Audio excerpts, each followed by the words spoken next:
Oh. Thank you for all the subs. Thank you, Keiko Noni. Hello, Owen. Hello, Only Flans. Welcome, welcome.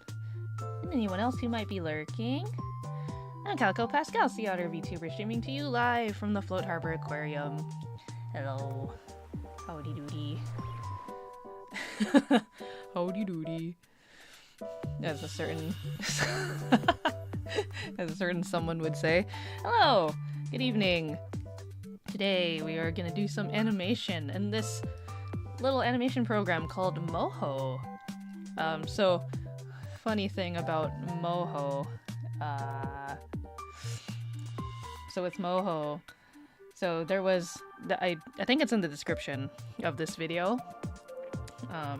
At the time of me doing this stream, Moho 12.5, the Moho Pro 12.5 is on sale right now for like $30, which is really awesome. It's a great deal. What I didn't realize is that when I got the email about this sale for this program, I was like, wow, that's awesome. I know Moho. I'm gonna buy that. And then I realized the email that I got it from was Graphicsly, and Graphicsly is the company that does, I guess they make Clip Studio Paint. And so I was like, that's odd. Why would Clip Studio Paint be pushing a promotion for Moho? And then I found out that Moho, whichever current version they're at, I think it's 14, it's owned by a completely different company, and Graphicsly has Moho Pro 12.5 and I guess any other version beneath that. Not to say that they're different programs, it's the same program, but for whatever reason they're just owned by two different companies.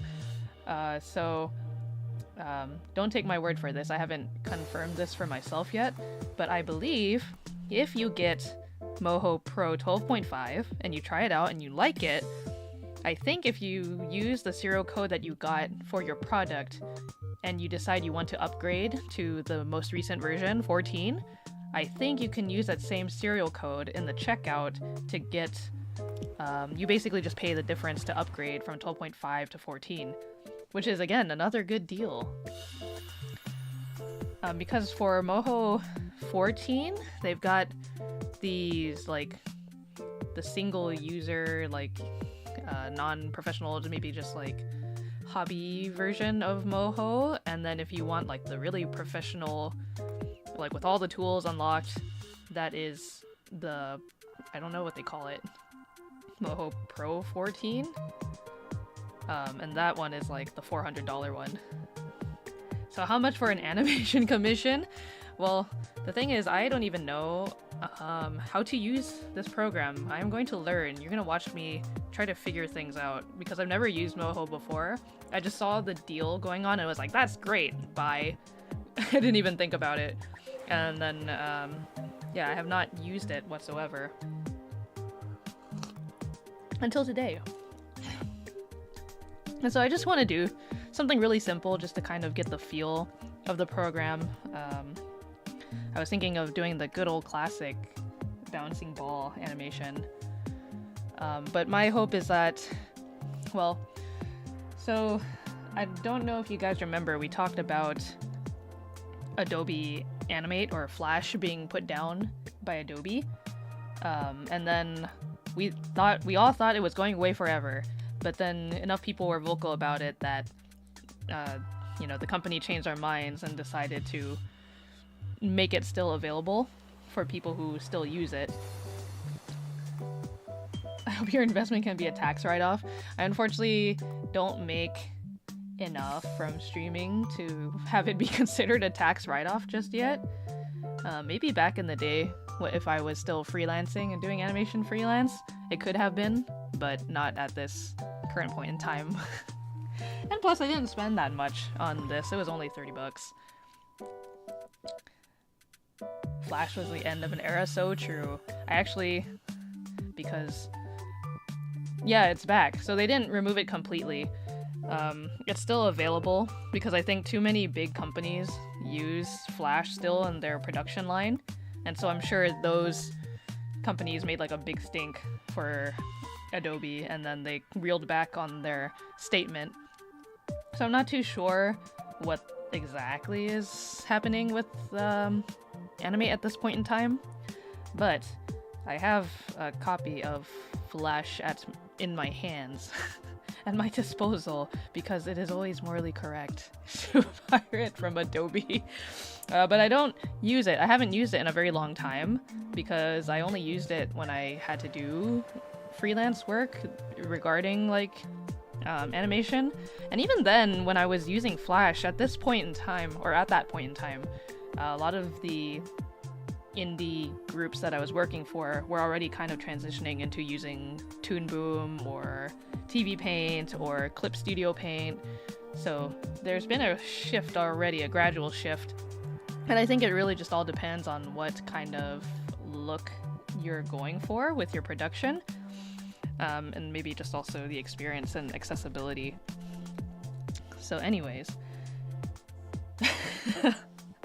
as you can see, I have a blank canvas here. This is Moho, and again, I need to preface that this is not the current version of Moho. If you Google Moho and you go to their like website, it's going to show you 14, but that's not this program. This is Moho 12.5, which I guess used to be called something else, like, I don't know, some kind of other name, and then it got renamed or maybe got acquired. I don't know exactly business jargon.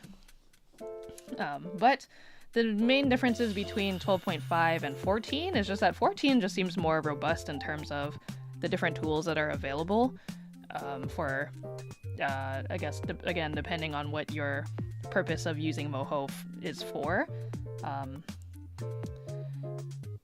It would really depend on what you're looking for. So Moho, I guess, is more known for like puppet animation, which is basically where you have a character. Let's see if we can figure this out. So this is a freehand tool. Wow, look at that. We can freehand stuff. That's awesome. How is my week and stuff? Well, I'm glad you asked. My week has been, well, I was like looking forward to the weekend all of last week, and then once the weekend rolled around, I messed up my sleep schedule pretty bad because I just wanted to soak up having the free time of the weekend. So I wasn't super productive, but I feel like I got good rest. And now we're back into the regular work week, and I'm already counting down for the weekend again. I can talk about some things that I did. I met up with my family, my cousins, my relatives, because my cousins and we all kind of grew up around the same age, so we're very close in that respect. And so we met up for dinner, and we went to this like we went to what I assumed was a Korean barbecue place, and then it turns out it's not even Korean barbecue. They call it Japanese barbecue, but then it's not even Japanese barbecue. It's actually owned by a Chinese company. So I went to some kind of Asian-esque barbecue, and I ate my heart out there. Let me see. So we have onion skinning, which is nice, but we haven't tried anything yet.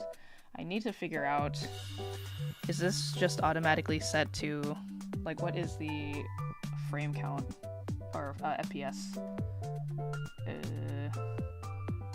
Project settings. Okay, we got start frame 1, end frame 240. It's the 720p, 1280 by 720. It doesn't really matter too much. Where is the FPS? Render style? No. Depth of field? No, I don't care about that. That's not what I'm looking for. Animation. Oh, we can add audio. That's kind of nice. Scripts. Don't need any scripts. Documents, grid settings, zoom, no, window. Oh, there's a keyframe? Isn't this the timeline down here? So timeline, tools, layers, layer composition style. Frame 0. I think speaking of the voice, to make a long video about animation program history if you wanted to do that. Oh, I appreciate it. I did formally go to animation school. I majored in animation when I was in college, but I did not, I will clarify, I did not graduate from said school. But I have a lot of animation experience, I guess, in that regard. I have not worked for any big studio for animation, but I have done freelance animation for some companies here and there. Let's see, what am I looking at? What did I just put up? I added the keyframe view or window, but I don't see it. Unless I'm dummy. Did it show up somewhere? We have our timeline down here. There's a motion graph. Relative keyframing. What is this? No.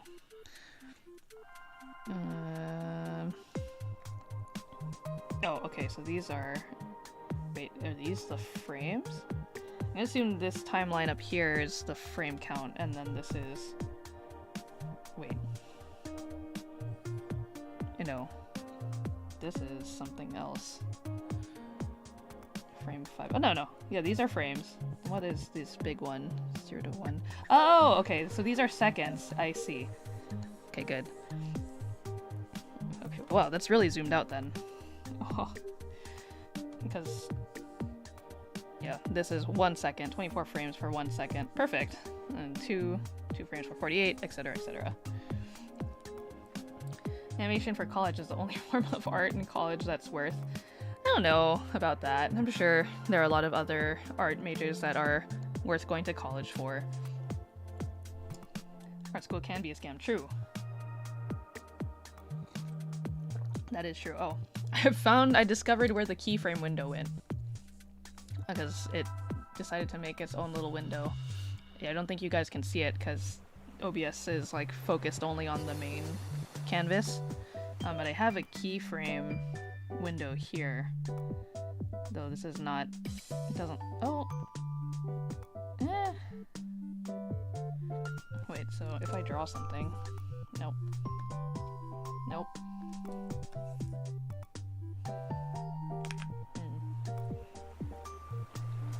There's a sequencer.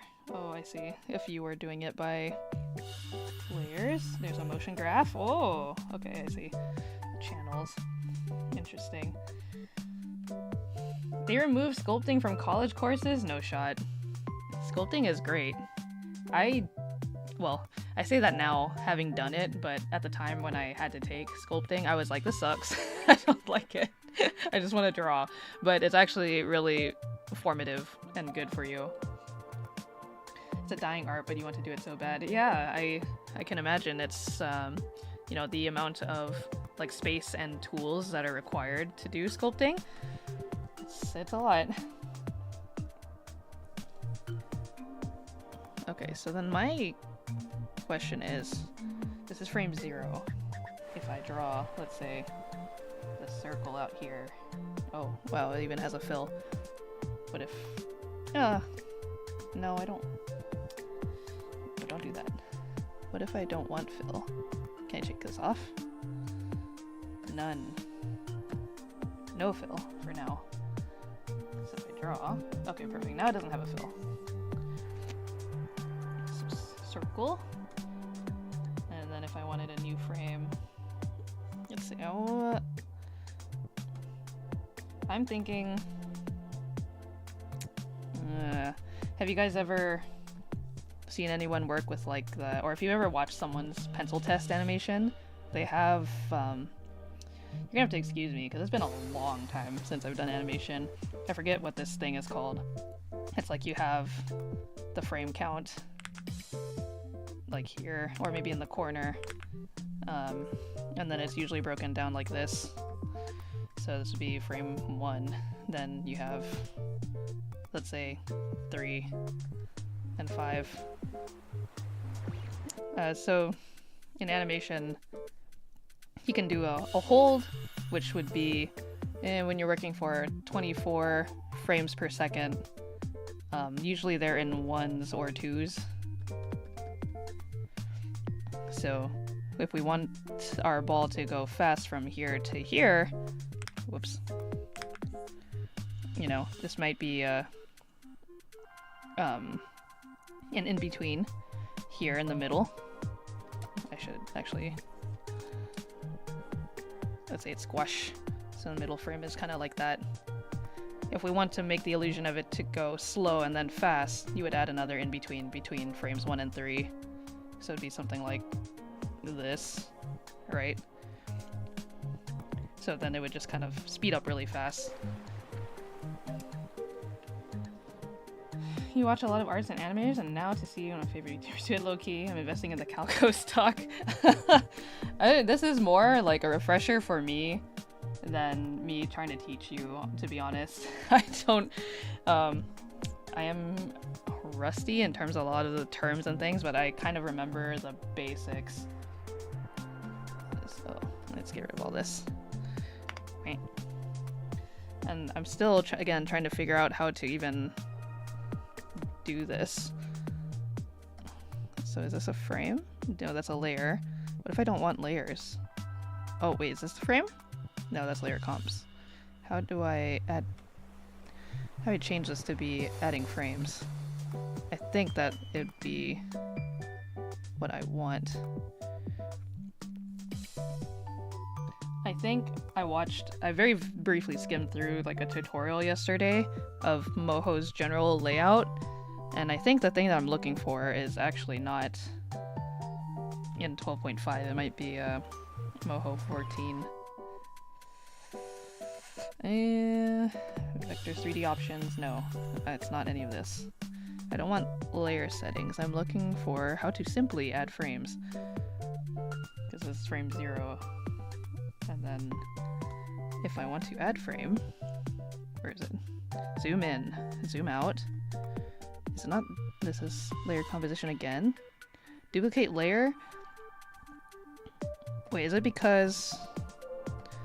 Again, I think this is still assuming that I'm trying to make like a puppet rig.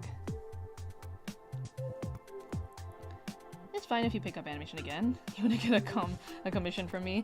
Plus I want to work with animation, but I want to do sound design. Ooh, that'd be cool.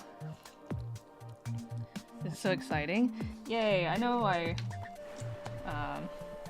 for background context, because you guys wouldn't know, but Noni had been working on some animation stuff, and I briefly gave her some tips.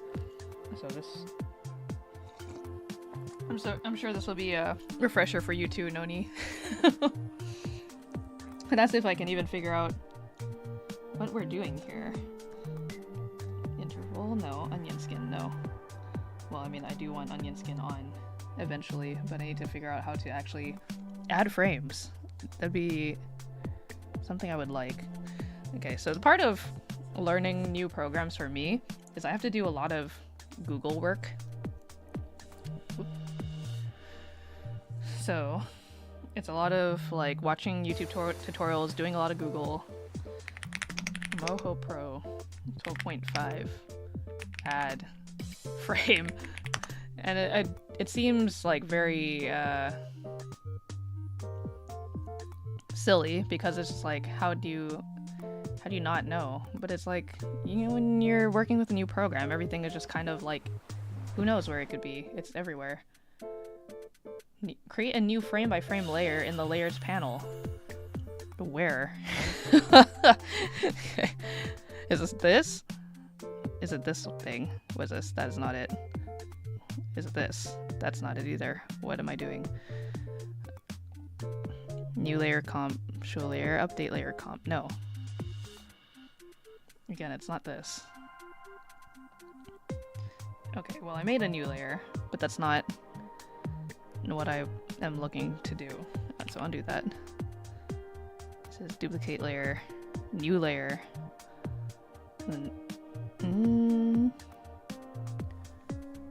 It's in the layers panel, it says, but I'm still looking. Basic color, style. I don't need that. And then when I open the layer settings, I am just getting vectors, 3D options, motion blur, shadows, and that's it. Move the timeline cursor to the desired frame. Don't erase or move your artwork. Moho automatically creates a new keyframe for that frame. Oh, okay, so let's see. Then if we were saying that this is gonna be frame 3, let's try doing this. So new layer. Oh, no, I don't want a reference layer. I want it. No. I want a new layer. New layer. Image sequence. Note audio text. Oh, I guess it'd be image. No, that's not it. Image sequence? No. Layer settings again? No. Oh my gosh, duplicate layer, reference layer. What?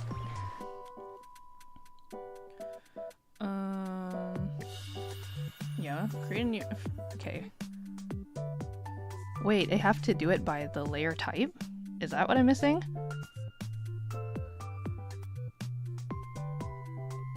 Layer 1 visible height and editing view. Don't render this layer. Layer color. Oh, you can change up the layer color so you can see what you're doing. Pass, fill, strokes, shapes, images, blah blah blah blah. That's not. Apply changes? No. That's not what I want either.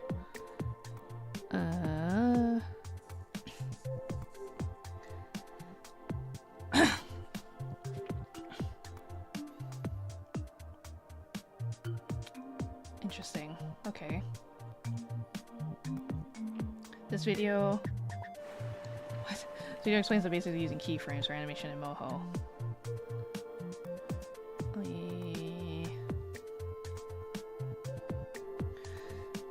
So what I thought I was doing... So what if I just...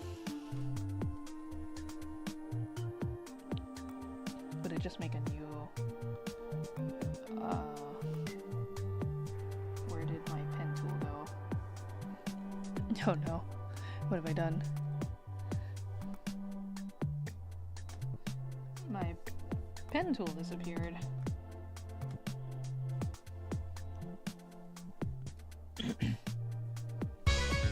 What? Oh my goodness, it's Sleepy! Wow, thank you for the raid! Hello! You've caught me in a moment of... Oh my goodness, wow! Thank you for following, Kami! Welcome, raiders! I'm Calico Pascal, Sea Otter VTuber, streaming to you live from the Float Harbor Aquarium. I am trying to do some animation in a program that I have never animated in before, and so I'm struggling to figure out how to use a said program right now. So I'm sorry it's not super exciting at the moment, because I'm just simply trying to figure out how to make a new keyframe. And my drawing tool disappeared. I don't know what to do. So I'm at a loss. Oh, did I do it? No. Wait, what's this? Transform layer. Layer selector, shear layer. Please let me know if it ends up anything like Flash, because it's been a billion years and I haven't found a replacement. From what I've seen, it looks pretty promising. But right now it's just more like I'm trying to figure out where the hell is everything, how do I set things up. So again, it's not very exciting at the moment, but I promise that we will figure it out together. Why can't I delete this now? Rah. This is okay, so when I go back to the frame that has the drawing, it lets me draw. But if I go forward to a different frame right now, I think because there's no frame to draw on, that's why it's not letting me draw. But I'm trying to figure out how do I add a new frame. I'm only getting reference layer, layer comps, and Google is telling me that there's a way to change it, but I haven't figured it out. I'm gonna quickly watch this YouTube video. I must go to frame 1. Let me click here. Now I'm on frame 1. Okay. Tell because This guy is on frame 1. Uh-huh. Uh-huh. Correct.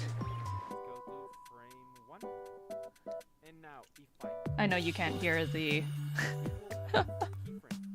What? How?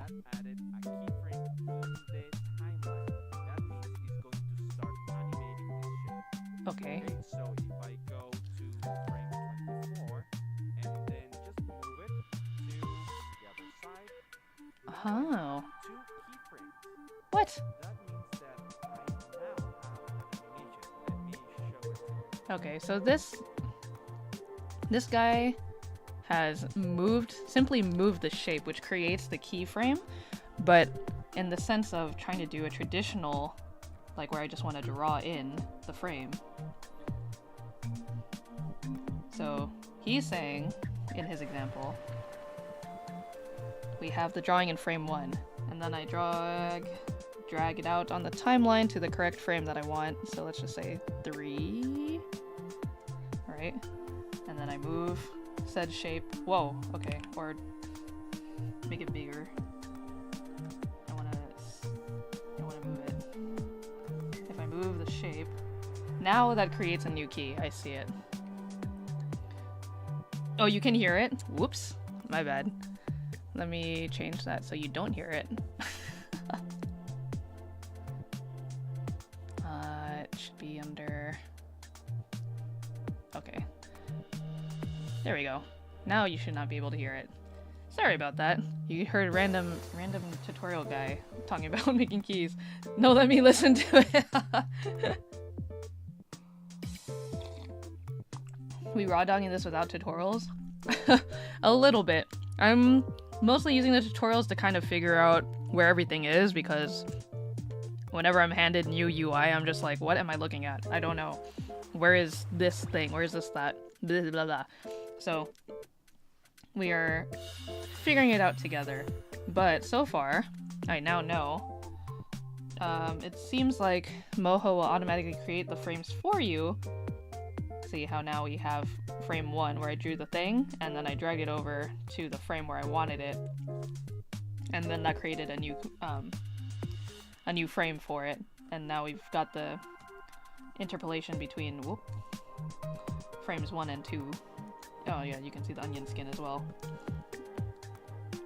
But what I'm trying to do is just like, I want it to be more like, I guess, Flash or any other animation program, where if I want to draw on this frame, because now I've only made a shape that moves, so I don't have a frame that I can draw on here. It won't let me draw on the frame, on this frame, but I can still edit and draw on my first frame, which is kind of annoying. Let him spit his truth.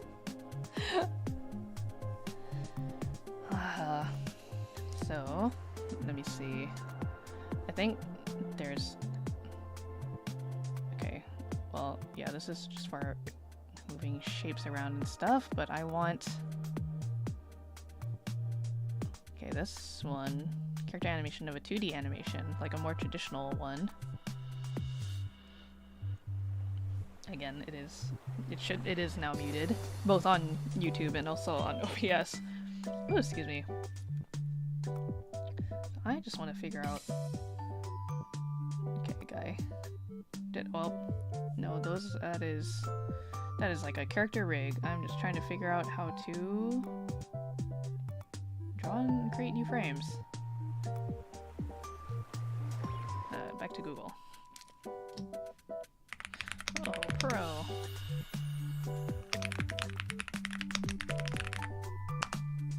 Is this program open source or a licensed one? So Moho Pro 12.5, I believe, is just a licensed one. It gave me a serial number when I purchased it. And if you are curious and you want to try it out, it is $30 right now from Graphicsly, which is a company that takes care of and makes Clip Studio Paint. But it is not the most updated version of Moho. If you decide that you want the current Moho as it is, they're owned by 2 different companies. So Moho, as you may have heard of it, is up to 14, and they have like a professional studio version, and then they also have the like hobbyist version, which is much cheaper. I think right now it's like $60 for the cheaper one, and then the robust one is like $400. So this is more like, if you kind of want to get a taste of Moho, getting 12.5, again, the differences between 12.5 and 14 are not that big. It's just that 14 has a lot more upgraded tools and things. If you are looking for like puppetry, the bone rigging type stuff. I mean, Moho 12.5 has that too, but there's more specific things that they've added to 14.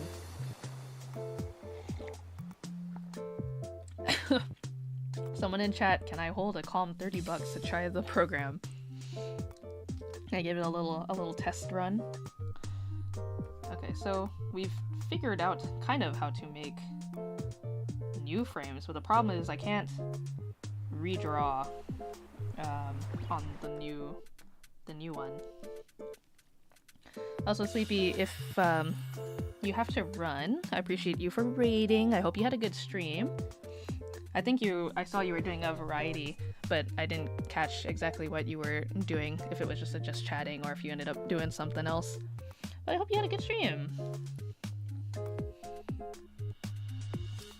So, yeah, if I drag myself over to the frame that has the circle that we have moved, I cannot draw, but can I maybe like edit it?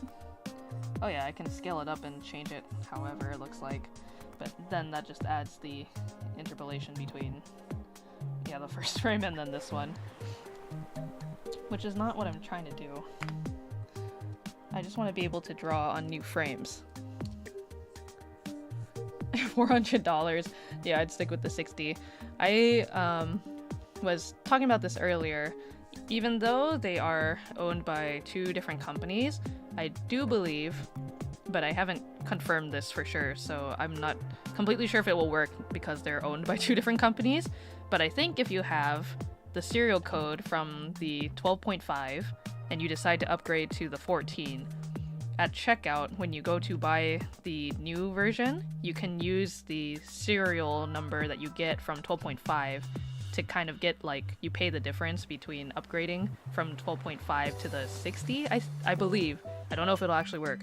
I haven't tried to confirm. But if so, you know, you would save yourself again another... If it's $60 and then you already paid $30, you'd only pay another $30 to upgrade to the 14, which is really nice, assuming that it works. Moho Pro Anime Studio frame-by-frame tutorial. Yes, tell me how to add frames, because I'm a little baby dummy. Okay. Wait. Where? Okay, so you imported an image, but how do you add the frame? Select frame by frame layer from the... What? Where is that? Is this actually 12.5? Or is this the other one? Where did you find that? Oh! There it is! Maybe I'm just blind. I did not see this earlier. Frame by frame. I found it. Okay. Yippee! Alright. Now we know what we're working with. So, let's say I go to frame 3. So I assume this is 1, and then this would be the new one, right? Oh, why can't I...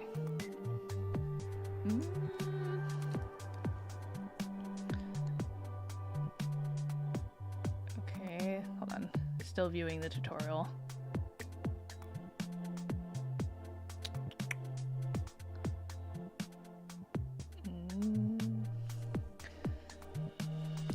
Okay, so now my dilemma.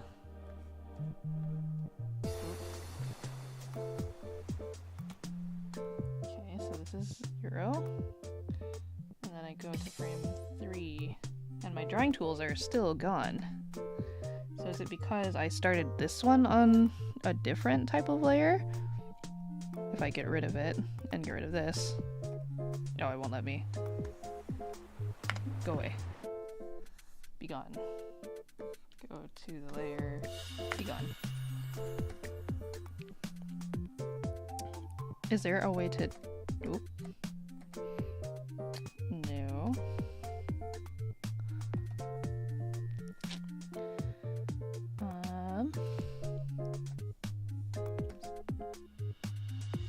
So maybe I have to have... What is this? This is layer... So if I start here again... Sorry, just bear with me. It did not create... It did not create a keyframe unless I drag this out. And I go here. Oh, nope. Oh darn, I thought I had it. So close, I thought I had figured it out. Okay, we're not quite there yet.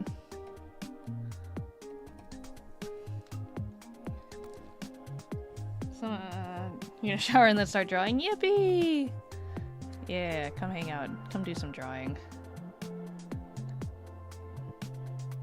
Okay. Moho. Please. I just want to draw. But how...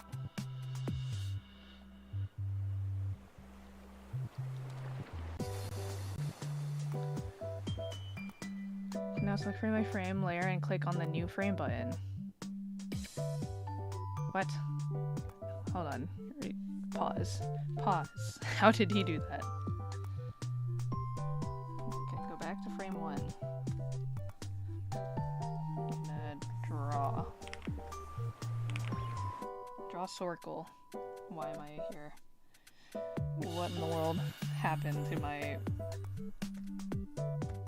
channels? Why is it like that? That is a lot of things. Why did it do that? You have mute channel, shape effects, fill color, point curvature. Oh my goodness. But if I add new frame by frame. Wait, is it like this? Wait. Did I figure it out? Hold on. I may be cooking. It's frame 1. And if I go to 3.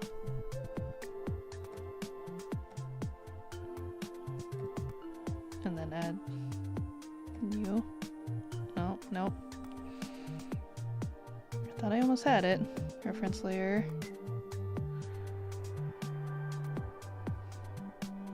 Can I just go to the next frame and then draw? No.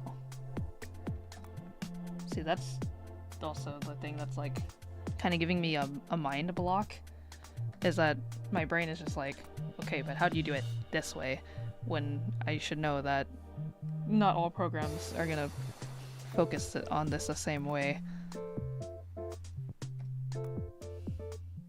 Because now it won't let me add another one. Unless it's like this. Nope. Wait, so why can't I add another frame by frame now?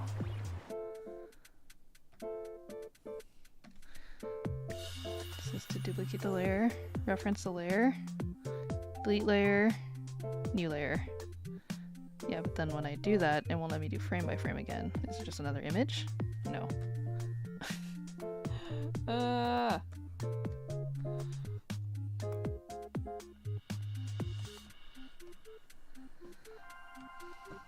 Okay, sir.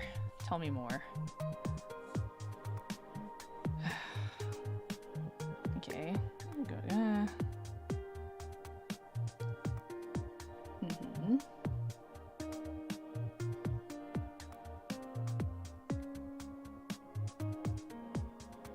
Okay, I think the problem is that this guy's tutorial is also doing the same thing where we're just simply moving the shape and not drawing new objects every time, which is what I want. If you're a traditional animator who's interested in Moho. Okay. Tell me.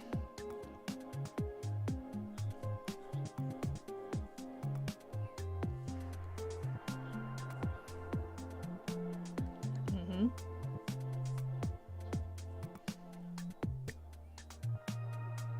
Okay, drawing tools. Yeah, drawing tools. Okay, the frame by frame layer.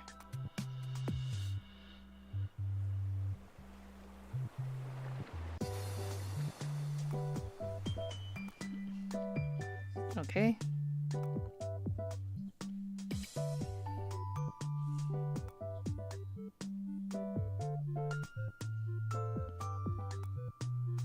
Ah.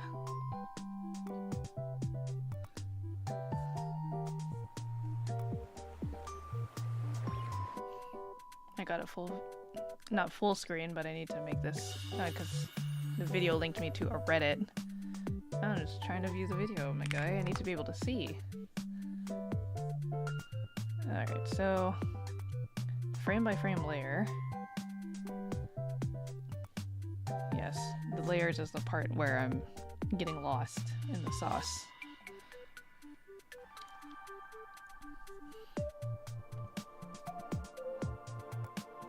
Mm-hmm.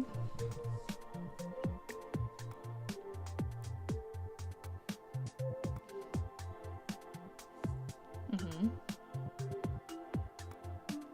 Okay.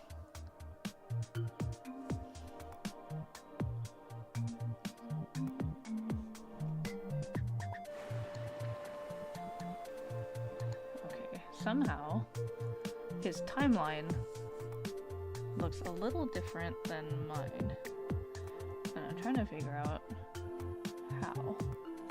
And how did he get that stuff?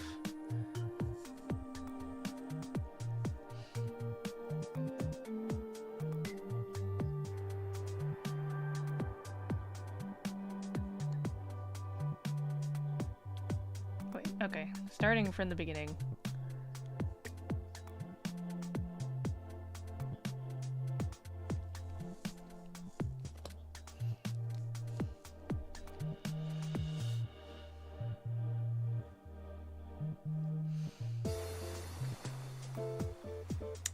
This is, and maybe it looks different because this tutorial is for Moho 14.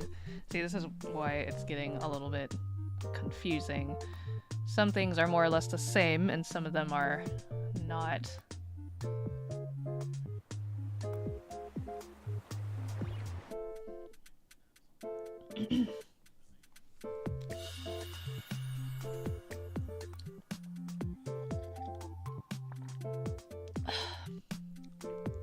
I made some turmeric tea, by the way. It's very good.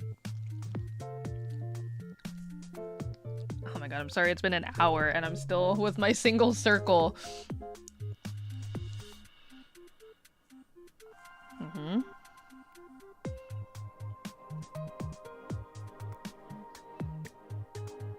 I don't have that because maybe it's just different.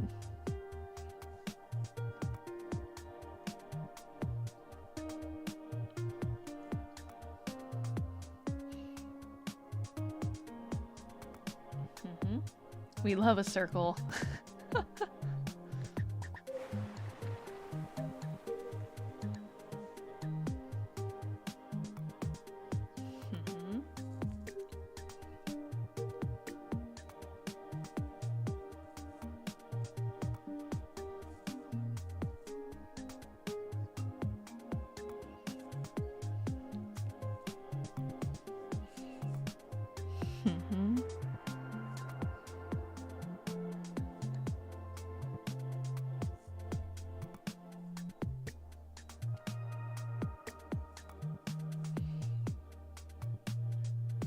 Okay.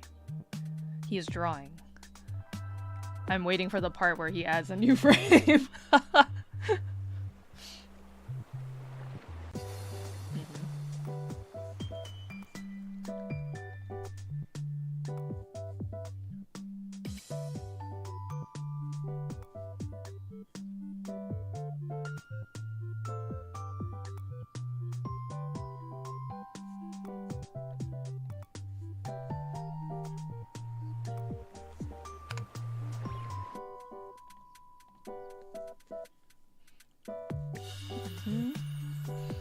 Okay, so add a new frame.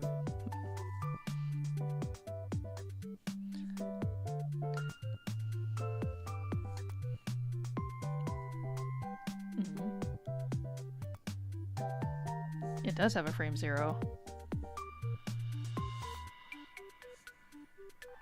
Okay. So we have to start with 1. I see. Got it. Maybe that was error number 1. Don't draw on frame 0.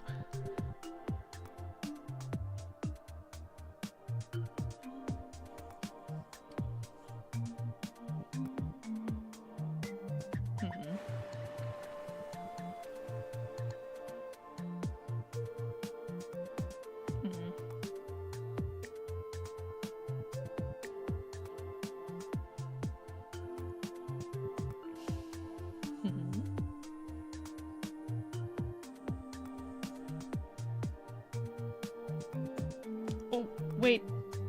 Wait. Did I find it? Hold on. Pause.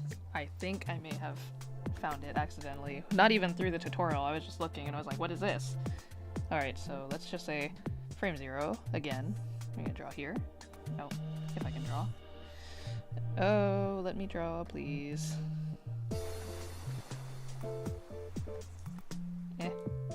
It has to be in here. Oh, interesting. Okay.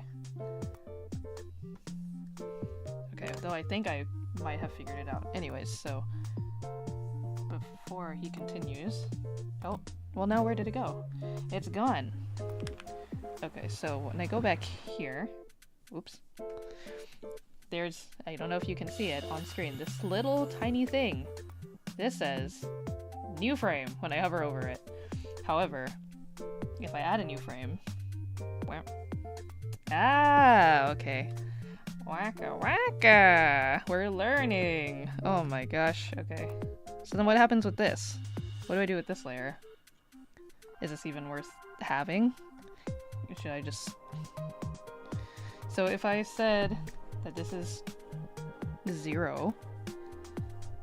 Again, we're gonna just draw... Wait, what happened to the thing? So if I draw here, and then I go here, 2 different frame. Nope. I thought I had it. I almost had it. Oh, okay, so 0. So if I draw on this layer, you know, you don't see anything, but then I turn on this layer and it's there. So what I'm trying to figure out is if I draw here, and then then the add frame thing disappears. So I don't know what's going on, but if I go back up here to the whatever this layer this is, where the frame by frame is, and I say let's go to frame 3. Can I add a layer here? Oh, did I figure it out? Oh my gosh. Oh, I finally figured it out. Oh, okay. We're cooking. Oh my gosh, okay. Circle. Now we're on frame 3. I did say earlier this is frame 0. Just for a... Let's just try to do... Oh, that's gonna be kind of long. Let's just... Okay, let's play around with it. Because I don't know if I have... Okay, so this is frame 3. Oh, do I have to just keep it here? Oh, this is... Wait, what happened? I'm so confused. Okay. So this this was 1, and then we held it to 3. Right, 3. And now I have a blank frame that can be drawn in. So let's say it's we're gonna arc first. Maybe I should have drawn like a, that would have been smart. I'm gonna add another layer.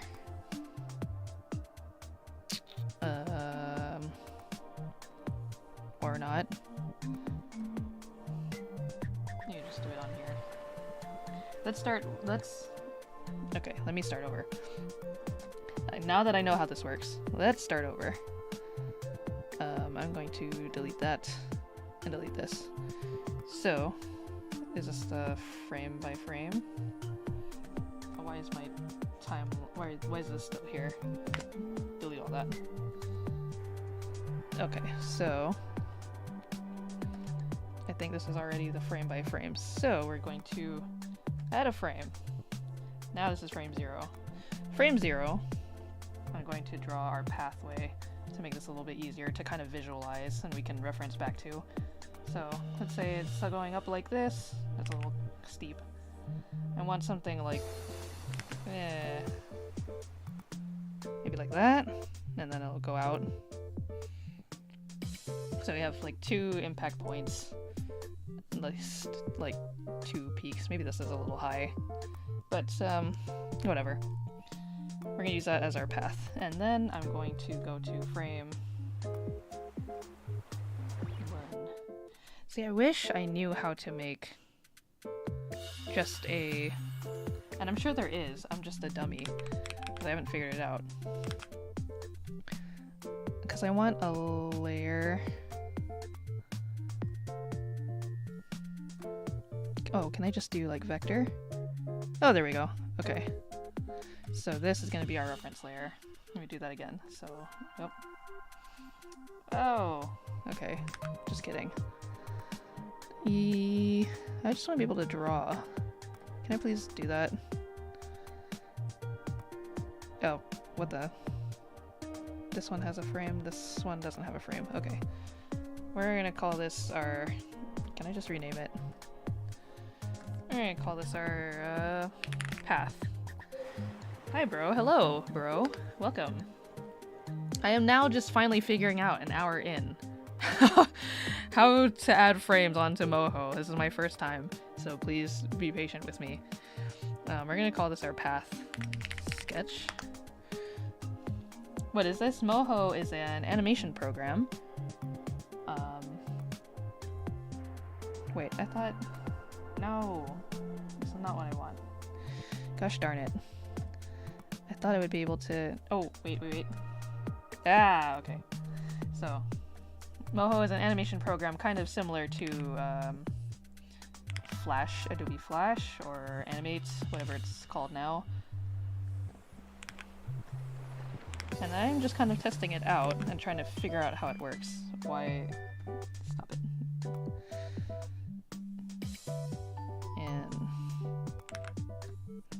this is going to be our general pathway that I want the ball to follow. I want to... Oh! Can I change the... Can I change the opacity here? No. What? Okay, hold on. There must be a way to do this. Why is it so...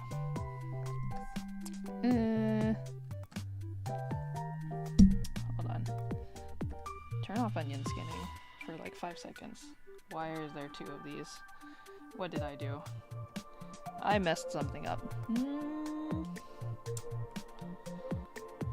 Congrats on 275 subs. Aw, thank you. Appreciate it. I mean, I wouldn't mind more subs if they just came naturally. I think ideally I would want to get enough subs to be able to have memberships on YouTube. That'd be nice. Okay, there's something I'm trying to figure out here. Where did this come from? why is there 2 frames? Oh my gosh. I'm sorry. Still trying to figure this out. I don't know why there's multiple frames here. So if I turn this off, yeah, there's that. And then there's this one, which doesn't have anything now. But I want this one to be visible. Can I change it so that way... This is to duplicate frames, delete frames, or new frame. So if I said, I want this on new frame, can I mean, I want this to be available for the entire thing. Oh, can I make a reference layer? Maybe, is that what that is? Hold on. Maybe I'm overcomplicating this. I thought I was being smart, but I think I'm just being stupid. I want reference layer. Is this the reference layer? No. 279 subs? Wow, thank you. I appreciate it.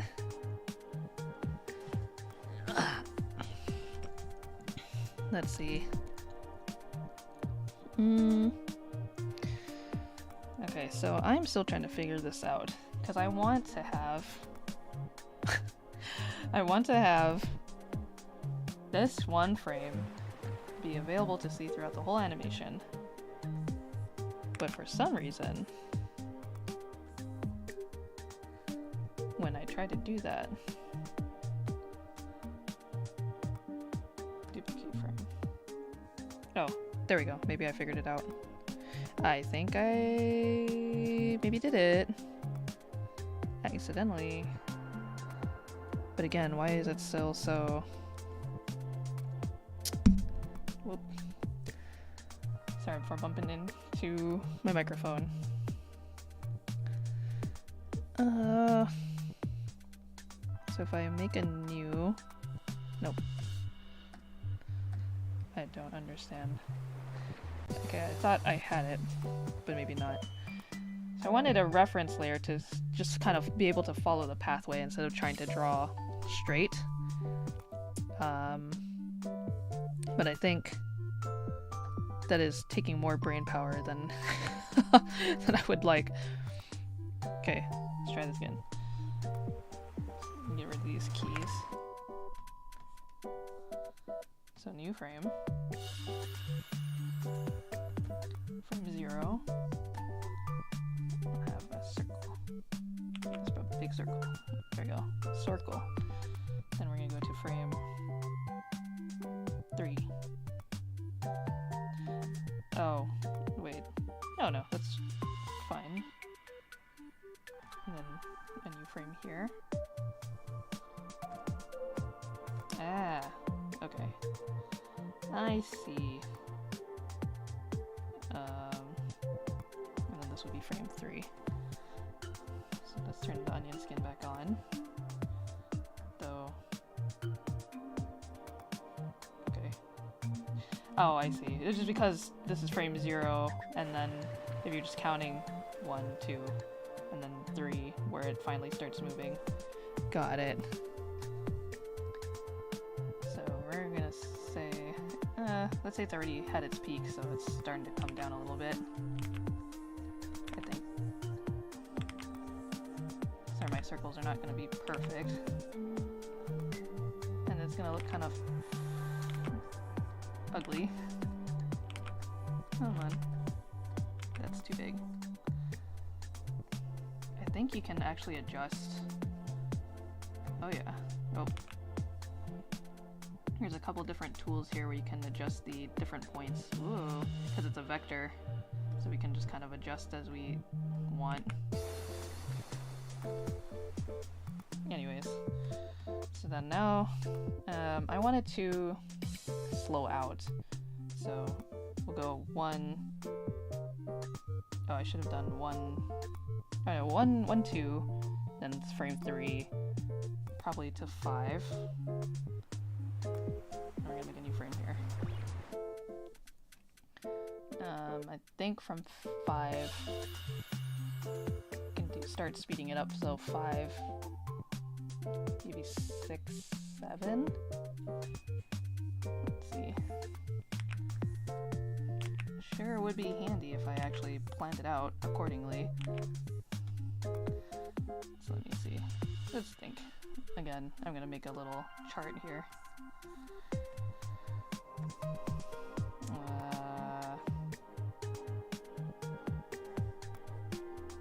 I'm easy to draw, I'm just a potato. Sorry, I'm not taking requests today. But just keep an eye out, because I sometimes do request streams. But today is just a day where I'm learning how to do, how to use Moho. It might be interesting, like, maybe not an animation request stream, but just like drawing in Moho to kind of learn the tools a bit better.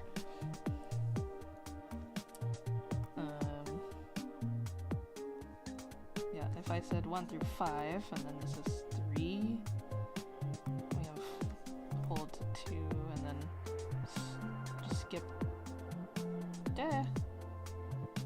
1 through 5.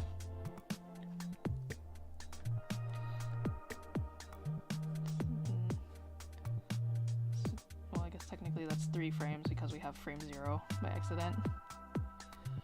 This should be then frame 3 to 5. I kind of want... Oh, so then I should actually... Well, it's kind of holding for a long time. I guess if I wanted to make it slower, I could add an in-between, between 1 and 3. And then go from 3 to 5 as it is. This is fine. The hold.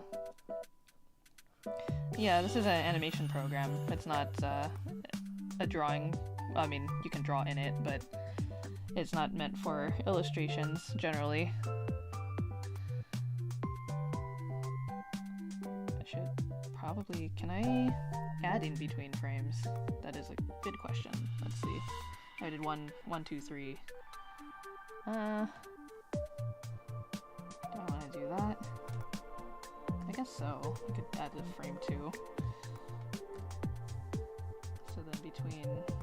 Oh, do I add the onion skin again? Or view onion skin a little bit further? 2? No. 1. Outlines only. Nope. Wish you good luck. Thank you. Am I still learning? No, it's just been a long time since I've done animation. I'm quite rusty. I went to college for animation. That was my major. But I haven't done traditional animation in a very long time. And this is a new program for me. So a lot of it is just kind of me struggling with the UI to try to figure out what I want to achieve. But I think I'm getting the hang of it. Slowly but surely. Now, how do I get the onion skin to be a little tad more onion skin? Is it this? I don't think it is. Oh, maybe it is. Did I figure it out? Yay! Okay, there we go. So this is then frame 1. Yeah, 1, 1, 2, and then we're going to go to frame 2, which is also showing frame 3. I need another one. There we go. So we're on frame 2, so we can draw an in-between here. Oops. My circles are kind of ugly, but that's okay. Yeah, there we go. Okay, so then that's quite a big jump between. That's the slow out to when it starts gaining acceleration. And 1, 2, 3, 5. Whoa. Yeah. Oh, I see. Can I do it like this? Oh, there we go. Okay, I figured out how to add the onion skin. So, this is sweet. Frame 4. Right, because then... Okay, well, from frame 3, I said... We're gonna do another chart. just 3. And then we skipped... Wah, I didn't want to do that. We skipped frame 4 because we're holding till 5. So this is frame 5. And then we have 3, 4, 5, 6, 7. Or we can say... Oh, okay, I see why I'm having some trouble here. It's because I'm thinking of this in the way where I'm trying to do straight ahead. Straight ahead animation meaning you kind of draw from one frame to the next versus having keyframes, which makes it a lot easier to kind of determine the timing and the pacing. So rather than what I'm doing here, like 1, 2, whatever, we could say like, oh, on frame, I'm gonna go all the way to 24. At this frame here, 24, I want it to be over here. The other kind of annoying thing, or I guess not annoying, one of the many skills that you should acquire when doing animation that's difficult is trying to make sure the general sizing of whatever you're animating stays relatively the same, unless it's being affected by force of some kind, whether that's gravity or some kind of motion.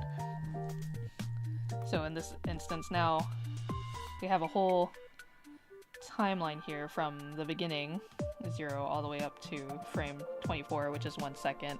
So somehow I have to figure out how to get from here to here. So actually the way that I should have been breaking it down from the beginning, rather than trying to do, again, just straight ahead animation, is keyframing. So if I were to, in this instance, take these keys, can I just like get rid of all of them? Or what happens if I delete them? Oh, okay, good. Yay! So I can just delete them and just removes all the drawings that I just did.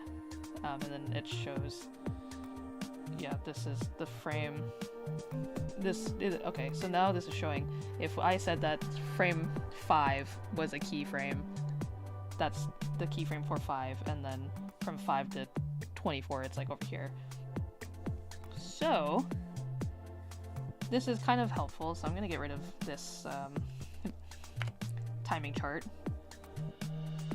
because that way it's not getting confusing. I'm trying to make it a little bit easier. Here I should actually... I don't want this keyframe in the end. I want it to be from 1 and then all the way over here. So this is 24. So in a second, we're going to go from here to here. Somewhere in between, we can say it's going to be 12, right? We're going to add a new frame. That's our in-between. So between 1 and 24, we have now frame 12. Again, trying to keep things relatively the same size. I could also, that is way too big. Could also use the onion skinning to kind of help see, oop. Yeah, there we go. So now we can see if my circles are going to be more or less the same size across the animation. Oh, excuse me. And I'm not too worried about it being super perfect at the moment, since I'm still learning how to work with this program. But for our purposes, again, we have now frame 1, 12, and 24. So I'm kind of bringing it down by where in the canvas I want it to be, and perhaps when do I want it to get to where in certain points. So in this example again, we have here starting frame 0. This is where the ball should start. By frame 12, it should get here. So somehow from here to here, it's going to get there. And then from 12 to 24, it'll travel that far. So we just have to break it down even further.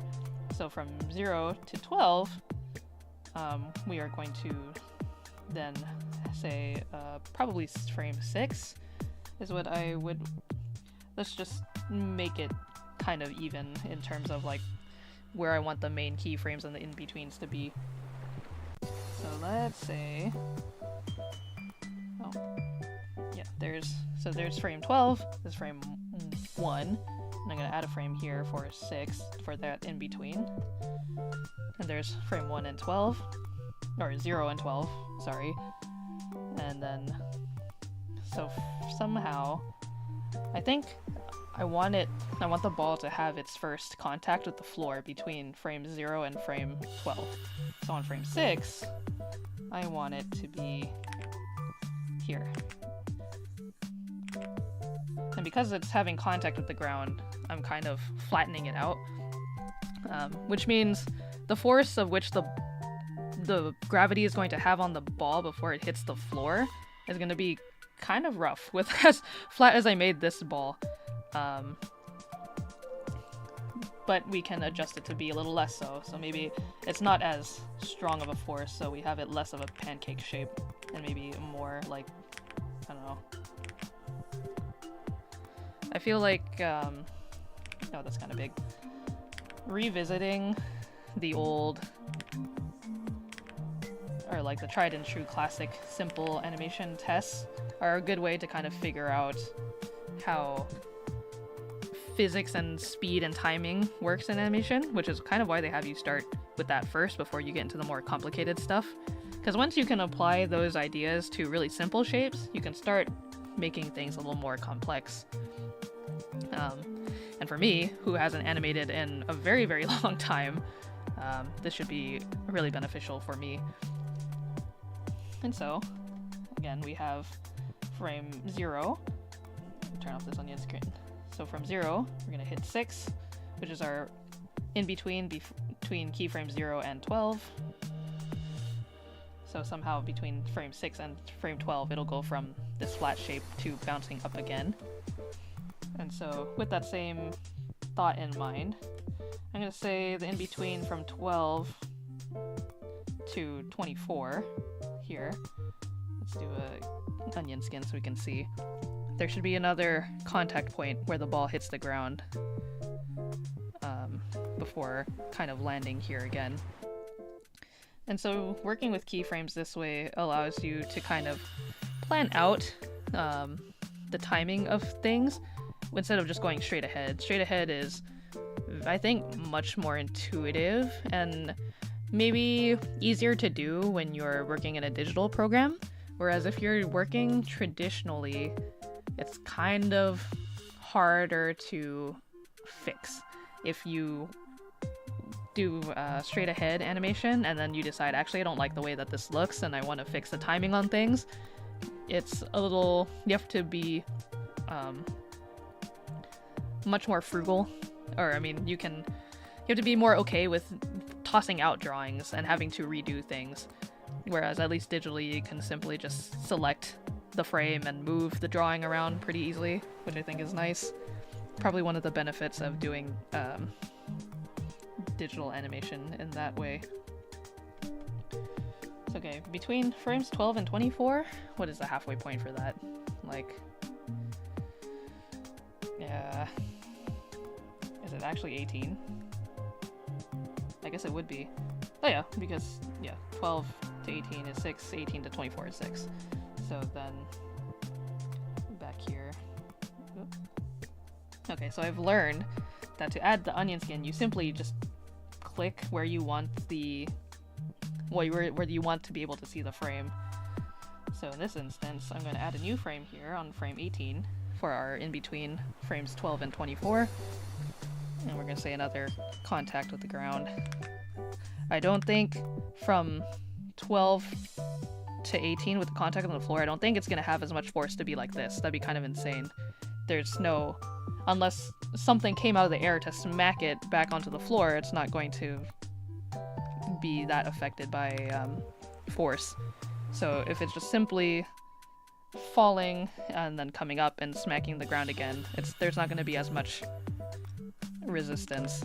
So it may or more or less look kind of similar to its normal shape. Maybe it has a little bit less, depending on the texture of the ball. So if it really is like going splat against the floor, it's either being, you know, pushed really hard by some other force, or it's just very malleable. and depending on how you draw it, you can give the illusion of different weights as well, which is also very intriguing. But something I'm realizing now is, okay, so it's not too bad. I can kind of see frame 6. I just wanted to make sure that the ground level was about the same, which it kind of is, but on frame 18 I'm actually going to move it a little bit lower. See, again, the amazing digital programs are amazing. Look, I just simply moved it down so that way it was like on the even floor. I don't have to redraw the circle again.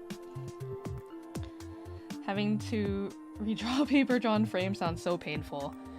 Yeah, when I was learning animation in college, they made us do it the old pencil and paper way for every single project, and there was benefits to that for sure, but I think the downside is that they were very adamant about sticking with traditional, even when we were well past the point of doing, like, learning from the basics. I think if you're learning from the basics, working with pencil and paper is really beneficial. But after a certain point, you should be able to apply that knowledge to a digital program. And I think they were just very stubborn about it. Which, you know, I don't fully blame them, but I'm also kind of like, come on, like everybody else is doing digital at this point to save time. I understand in terms of like trying to keep the art alive, yes, you should work with pencil and paper if you can, because that's really cool and like hardly anybody does it anymore. But it's very, very expensive to do, and no studios out there are really doing that except maybe Disney ? On occasion, and even then, you know, they're just kind of like clinging to it. But I digress. So now we have, oh, let me turn off these onion skins. Whoops. Now we have our main in-betweens for the timing. So now we can kind of see from this, wow, look, it's kind of moving. And now we just have to figure out how do we get from point A to point B to point C, and etc, etc. I'm looking at the layers as I'm moving around here, and I can see it's like, I don't know how, I think it's just because of the way that Moho does its layering. It's not quite exact. So I think in terms of the order of which the layers are created, they're going by the keyframe. So it's like, oh, which was first created, and then like the next one was this one. Yeah. So they're kind of being highlighted in which the order of which they were made, which it's not chronological on here. But in terms of the motion, wow, it moves. And so with this kind of breakdown, we can now easily determine, alright, well, what's the timing between frame 0 and frame, make it a little bit bigger, that's really big, 6. So we probably want another in between from 0 and 6. There's 1, 2, 3, 4, 5, 6. Or we could do, I don't know, we could say, actually, yeah, let's say 4 is gonna be our next in between. So then, you know, I want the motion. I wish you could, this is one time I wish I had like a camera for my hands, because I feel like animation is very, again, sort of intuitive as you learn it, and I use my hands a lot to kind of imagine the flow of the motion and the speed of things. So in this instance, I want the ball to kind of slowly make its way before gravity starts pulling on it down, in which it'll speed up to have contact with the floor at frame 6. Because at frame 6, it's kind of, it gets sort of squished. It's not super, super flat, but you know, it has contact with a surface from falling out of the sky. So my thought is, and also this is where some other animation principles kind of come into this as well. So when I have contact here on the floor at 6, that may be, you know, my first frame of which there's contact with the ball and the floor, but we can kind of drag out the feeling is the best way that I can put it, or delay it from before it starts coming up to frame 12. So, for example, I would say maybe, okay, let me look at it this way first. So we have frame 6, which it has contact with the floor, and then frame 4 is going to be our in-between. So from here to here, we're going to say frame 4 is our next in-between. So I'm just going to add a frame right here to do an in-between. So the ball is going to start gaining some traction from... Yeah, that's good enough. The ball's going to start getting some traction from the gravity. Whoop. If I can make it look relatively the same size, that'd be ideal. It's not going to be perfect, but I also don't want it to be too crazy. I'm also going to move it just slightly so it's a little bit more in between. Alright, so now we have frame 0. Whoops. Sorry. Frame 0.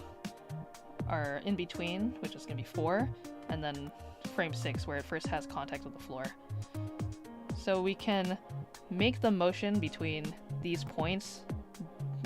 We can manipulate the speed of which, you know, we reach each frame here. So I want, again, the ball to kind of slow and start to ascend or descend down into frame 4. So ideally, in this breakdown, between 0 and 4, let's say we've got frame... I guess it would be frame 3. And then we'll do half of 0 and 3, we'll say 2, and then 1. So 0, 1, 2, 3. Actually, no, we don't even have to do it by ones. Because the other thing is, most animation timing is done in ones and twos. I mentioned that earlier. But what that means is that generally you kind of want the keyframes to land on integers of 2 or 1. So it'd be... but it's because we're starting on frame 0 that it's kind of messing me up. So I could have said that this in-between was frame 5 instead. I think that would have been a little bit easier. But I did it the hard way, so... if I want to make this feeling of the ball from 4 to 6 be kind of fast, we can add... Let me see. We can... Usually, when you want things to speed up, you want to add more frames rather than doing holds, which would be 2 frames. So in this instance, I would say, you know, between 4 and 6, it's 5. Oh yeah, I made this difficult by making 6 the keyframe, but I digress. So from 4 to 6, we're going to add a keyframe on 5. Where's frame 5? This is frame 4. Frame 5 is going to be here. Add frame. So here's 4, and I want the onion skin here. So on frame 5, oops. Where's my, okay. This is frame 5, and then there's 6, and then 4, yep. So between here and here, you know, the ball is going to be somewhere in between space-wise, like so. But maybe it's a little bit closer. So the thing that I never understood quite right, or would get confused on a lot, is like, when you hear the term in-between, you tend to think, well, in-between means just like, between, like, symmetrically, the space should be even between frame 1 and frame 2, but actually it's more like your timing chart just kind of determines this the speed of which the frame is visible on screen, and not so much the spacing of the individual drawings themselves. So in this case, you know, my timing chart is showing 4, 5, 6, where it's kind of even, but actually it's, and again, I could be misremembering or confusing things because it's been a long time, but I have the frame 5 actually closer to frame 6 in terms of spacing. You think of the D4C of things for in-betweens. Yeah, so now, and that's part of the that idea of slowing in and slowing out too. Frames or drawings, let me differentiate frames and drawings as two separate things. So drawings that are spaced closer together give the illusion of it being a slower, like the motion looks slow, whereas if the drawings are further apart, it looks like it's moving faster. And so you add more drawings when you want things to be a little bit slow, or you want to add more time. And the frames themselves, if you want things to be fast, you can usually do like a single frame on ones, as it would be referred to, or you draw them on twos, which is when it's on screen for at least 2 frames versus the 1 frame. So here is kind of what we're working with right now. So I haven't drawn the in-between frame 4 and frame 0, which I said was 3. So if I want, where's frame 4? There's 4. And then if I go to frame 3, right here, I say new frame. And where's frame 4? Is that 4? Yeah. So 0, 3, and 4.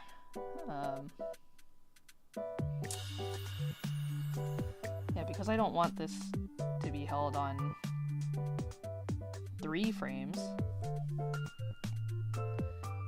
I want it to be kind of actually closer to frame 0, so the in-between for drawing 0 and 4, I'm gonna put 3 like kind of over here.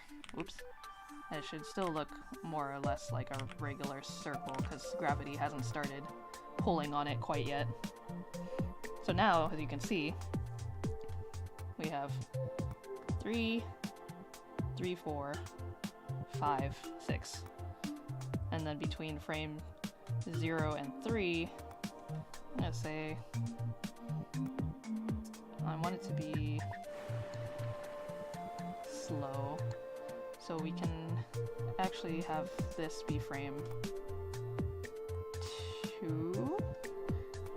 So we're gonna skip 1 because we're holding frame 0 for 2 frames. So on frame 2, I say new frame.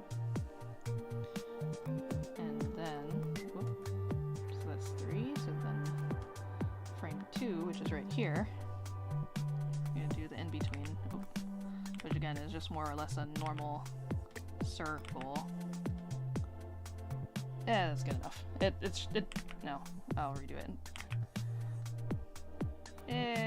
Okay, it shrinks a little bit, but again, I digress.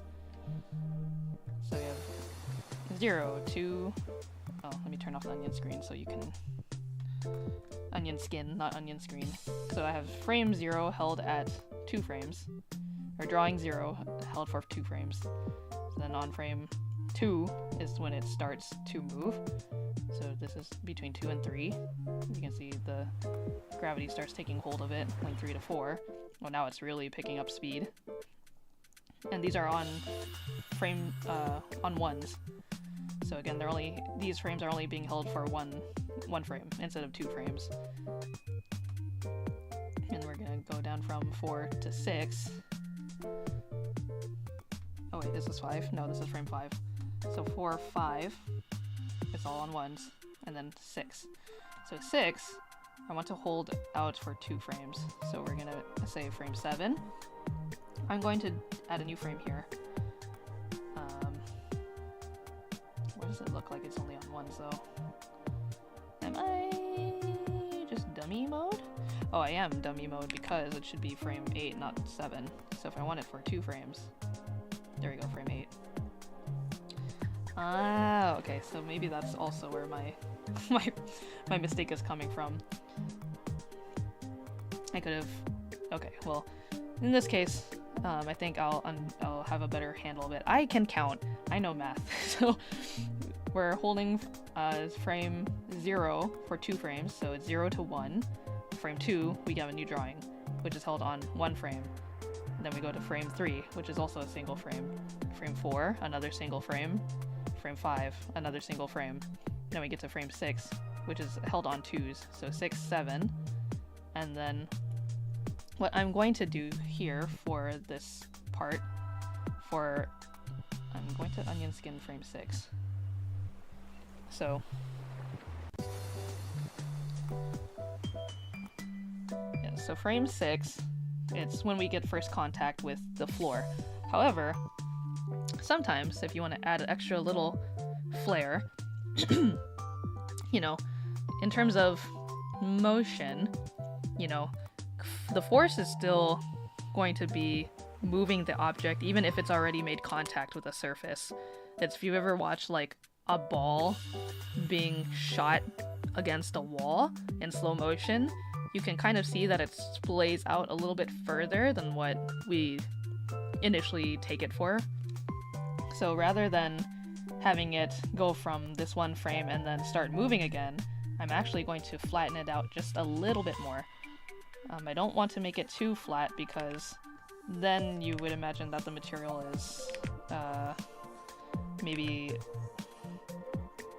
less or more malleable than what I would want it to be, because we're not trying to make it that bouncy. Oop. So I want it to be just slightly wider than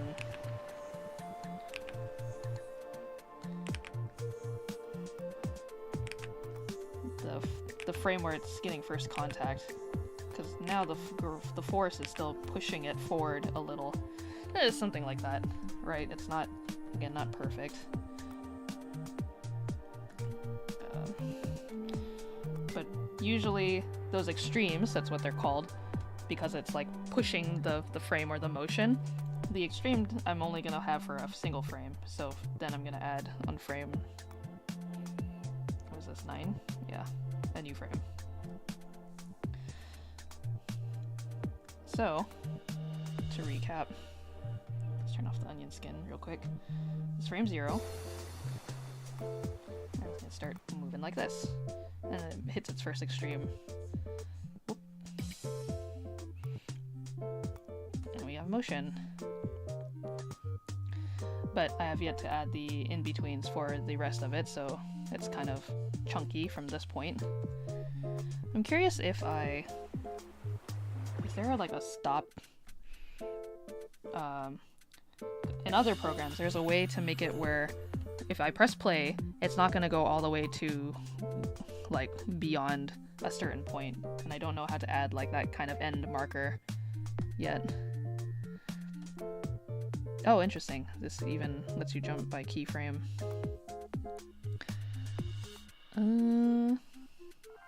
Okay, so I don't know how to add markers yet, but if I just play it. Yeah, see now, because there's this whole thing out here, it's kind of long, but I think what I can do is actually just add a new frame at 25, and then delete this. Oh, just kidding. Undo that. Okay, that's fine. I mean, essentially, the motion ends at 24 seconds, or 24 frames, which is a second. So this is fairly fast animation, because it's only a second long.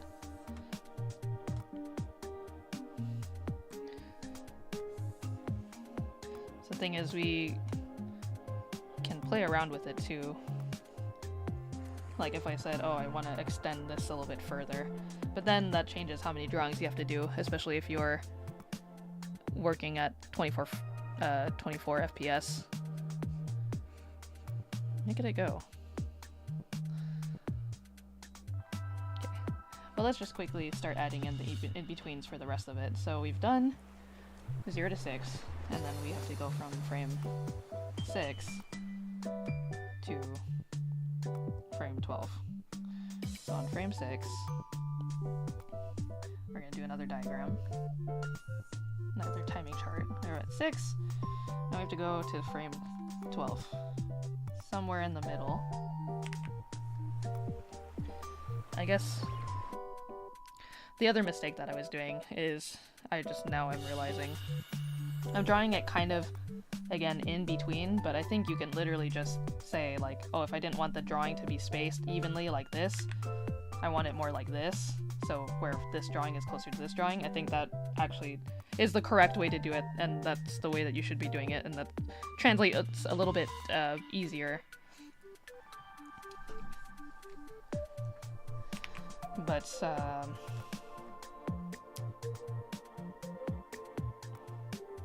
from 6, oh, that's right. Okay, so we have the extreme on 7, which is very close, so we'll say 7 is here. I still have to figure out then from 7 to 12 what I want to do there. Let me put turn onion skinning back on so I can see what I'm doing. This is 12. And where's my ball? Okay. Alright, so 6 is when it first makes contact, 7 would be the extreme. So then we need an in-between somewhere in here, between 6 and 12. And so if I was saying, yeah, I want it directly in the middle, let's see, well, 6, 7, 8, 9, and then there's 10, 11, 12. Let's say 9, right? Yeah, I think that's pretty good. Oop. This is frame 9. So we have 6, 9, and 12. And we have the 7 at the extreme. So I want it to start.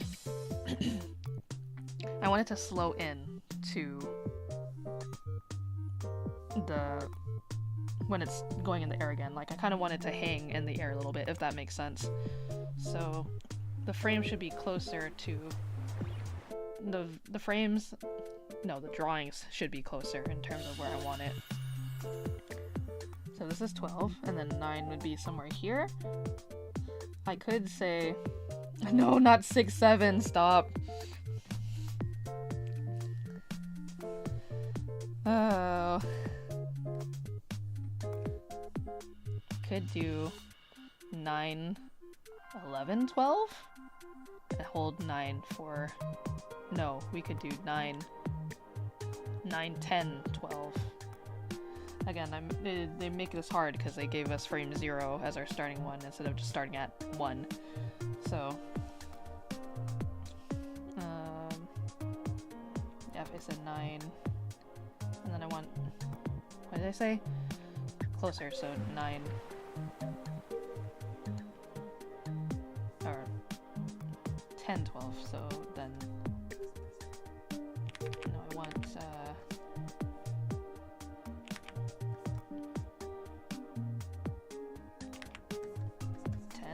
9, 10, 12? Or would it be... No, that's...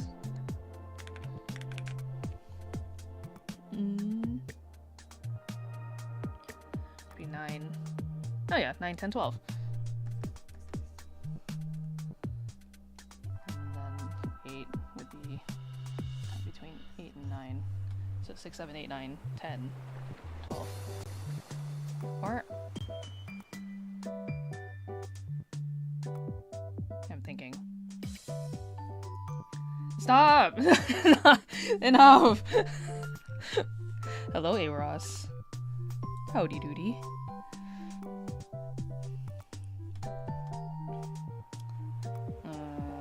Okay, well, maybe I'm confusing myself because first I gotta... okay, we're doing to 12, which is here, and then I haven't made a frame 9 yet. So let's go to, what is that frame? Oh, nope, I just undid something. What did I undo? 8.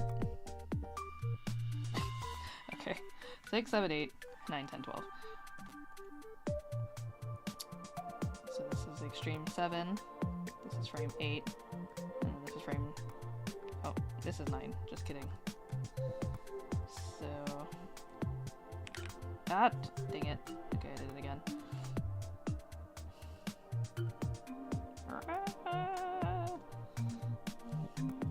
Okay, whatever. Frame 9. Going to add a frame. So then we go 10, 12. So 9 between 7.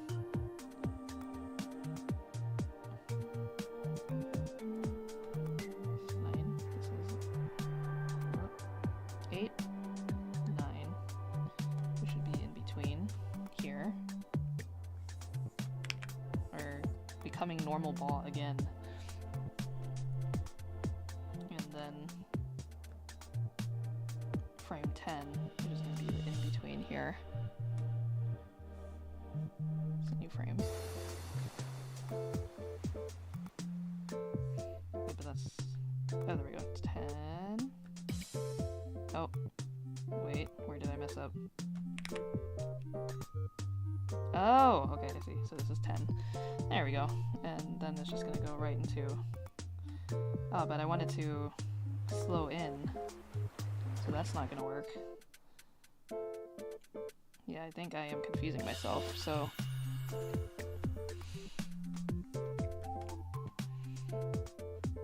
my suggestion is...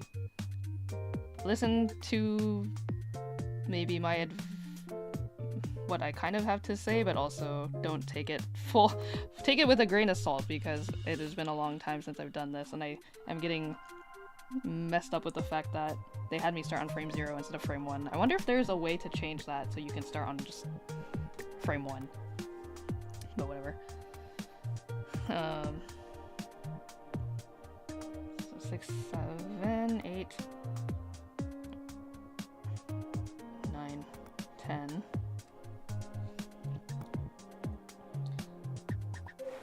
You should always start on frame 0.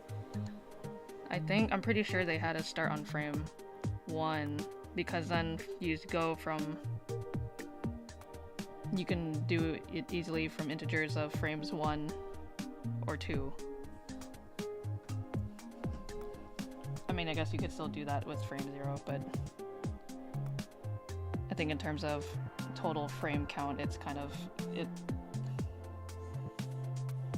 unless I'm, again, confusing all the information from eras past.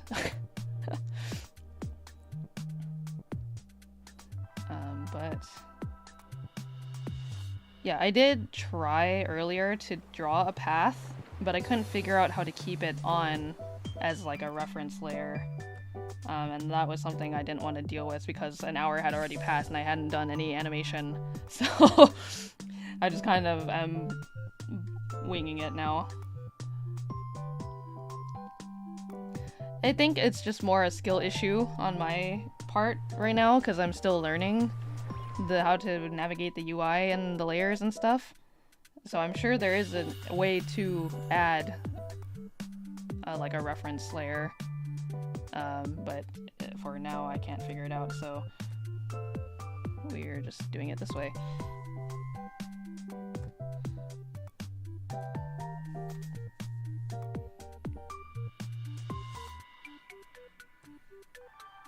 This is frames. Wait. Oh, is that why? Okay. I forgot. So frame 8 is actually the extreme. Frame 7 is on a hold. That would make more sense. So this actually is incorrect.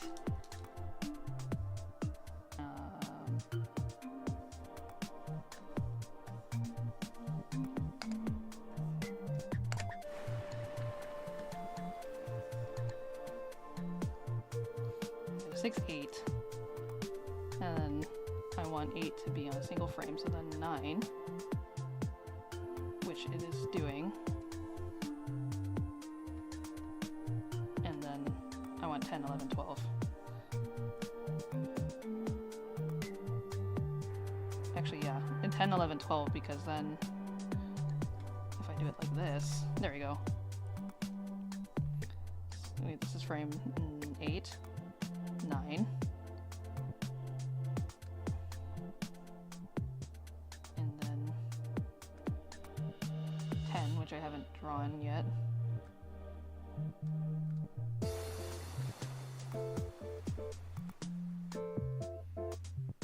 Okay, this is annoying 10.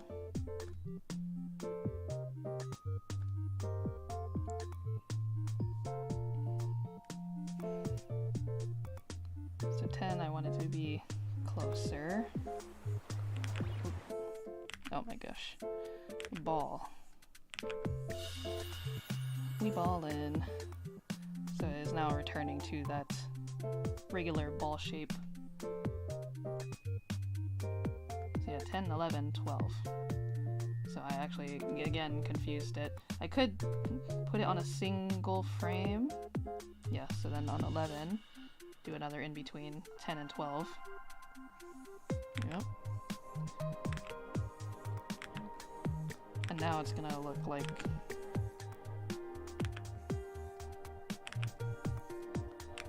Oh god, please be a ball.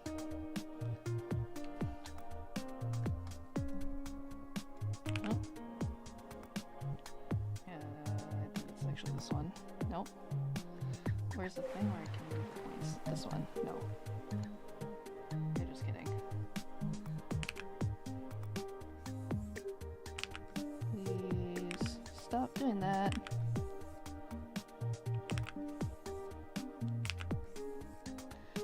So I'm obviously was more interested in using Moho for like a traditional animation, but I am curious about its puppet properties too.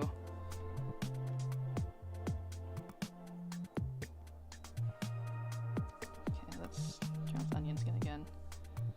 And I may be doing the timing chart completely off and incorrect, but wow, animation, boing.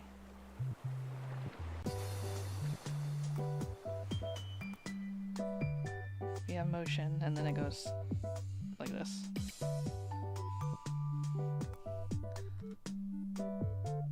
Thank you, Noni. I'm glad you think so.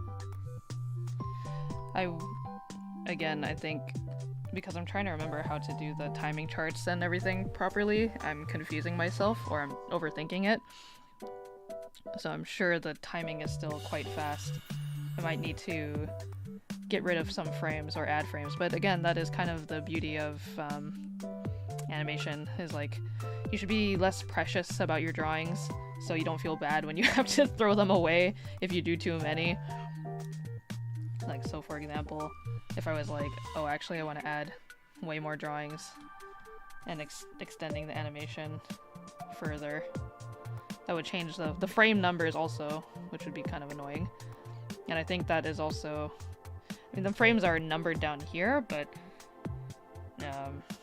maybe it would have done me good to actually label each frame number as well, so I could see it like in the actual like frame itself. So like, for example, if I said this was frame, oh, excuse me, if I just go back and add the numbers up there, so 0, and then this is 2, this is 3, and this is 4, this is 5, this is 6, and then 7, 8, oh, 8, 9, that's a 9, 9,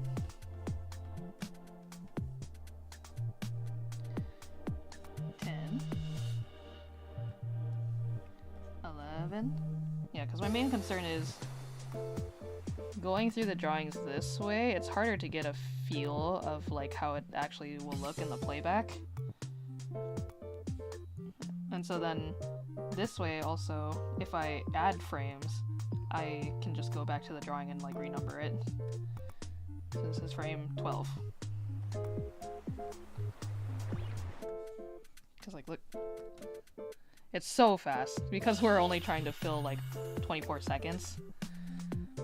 So So if you're drawing on 1s and 2s on 24 seconds, it's gonna be very fast. And so I might need to get rid of some drawings so that way there's more drawings visible on screen for a longer period of time.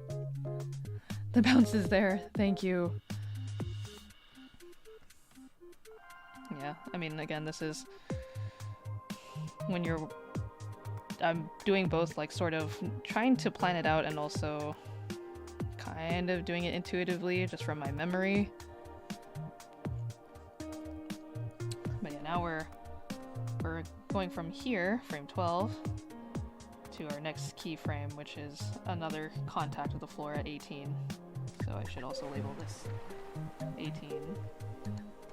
And then, oh, this would be frame 24.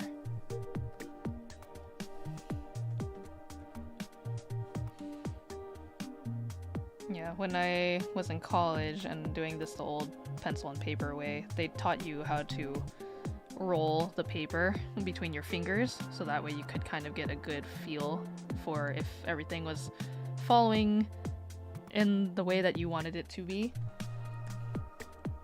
And even though that can help you somewhat to make sure that, you know, the motion is good, it's the timing part that's a little bit difficult, because you still don't know how long. I mean, you can have a general idea of like, oh, I want this drawing to be held for 2 frames instead of the 1 frame, but when you're flipping through it in your hands, obviously you can't really mimic 1 frame or 2 frame exposure. Boing. Okay, so from 12 to 18, I'm gonna do another diagram, another chart. 12 and 18. So let's turn on onion skin again. Whoops. 12 and 18 right there. Alright, so our in-between is going to be somewhere in here. And again, I'm thinking 12, 18. Midpoint is probably 13, 14. Like 15. I think we can say 15.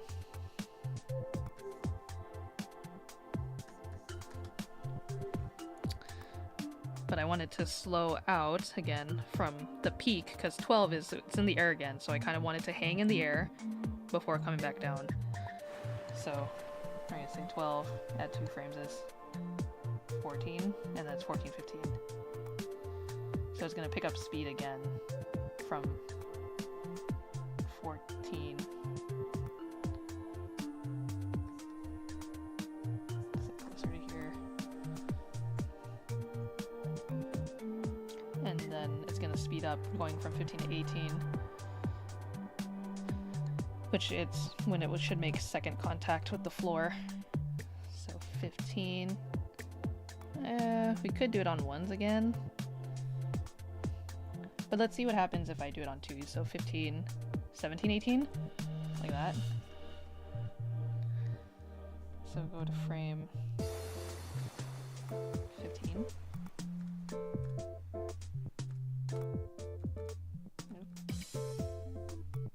We're gonna add a new frame. This is frame 15. And we're gonna say it's picking up speed again.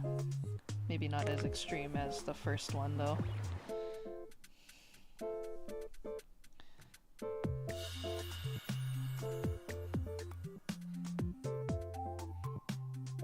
So then between 15, I said I wanted to hold in the air a little bit, so from 12, 13, and then frame 14.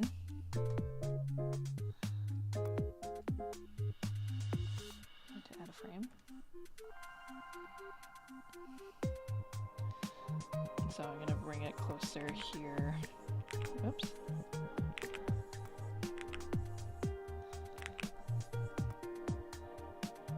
Something like that.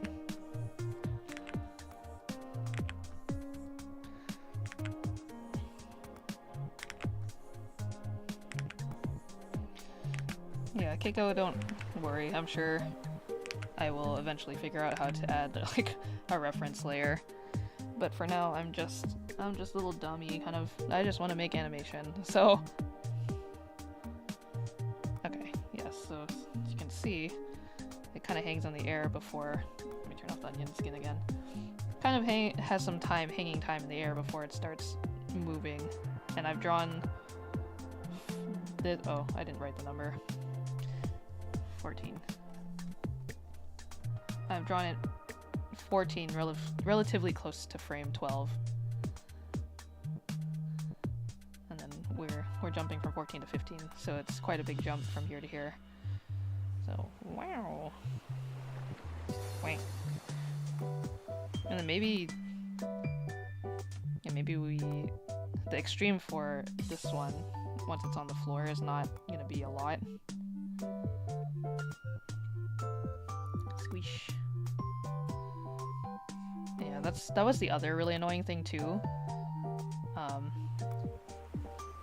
Is that when you number all your frames, and you have to do this when you're doing it traditionally because there's no other way you would know what frame is what otherwise. If you start adding in new drawings or taking away drawings, you now have to renumber everything all over again. So that's always fun. And then the corner of your paper just ends up looking like all smudged and crinkled because you've changed the frame number so many times. And usually what I'll do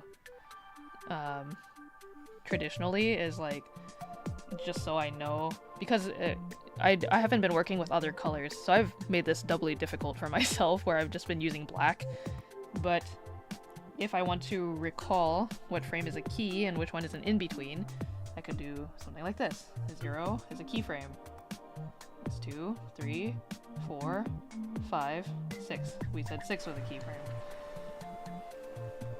And then you have 7, 8, 9. Oh, no. Wait. Yeah, 9 was an in-between. And then this is frame 12. Was it from 6 to 12? Yes, it was. So 12 is our next keyframe. This was another keyframe. You don't renumber? You're crazy. You would just lose track of everything. Or I would lose track of everything. I have to renumber it, otherwise I'm gonna go insane, like trying to figure it out. 12. And then we said 18. Is there in between? 18? This is 18. No, this is another key, because 18 is coming in contact with the floor again. And then 24, of course, is our last keyframe. Yeah, so this kind of helps a little bit better.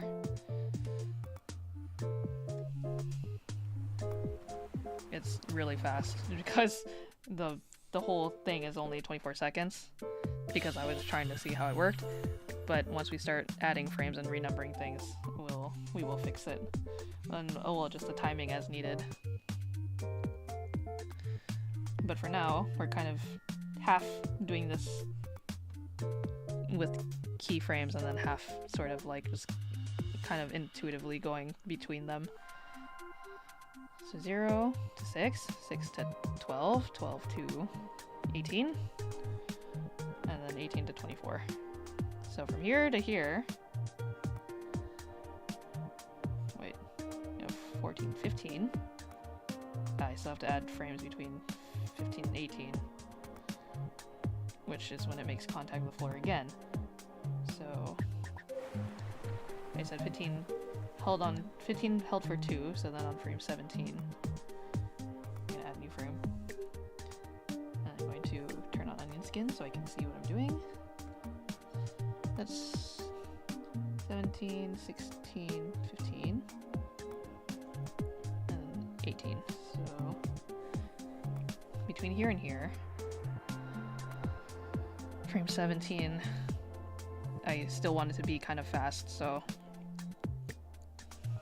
maybe it's like this? Getting still closer to where I want it to be. It's a little too big.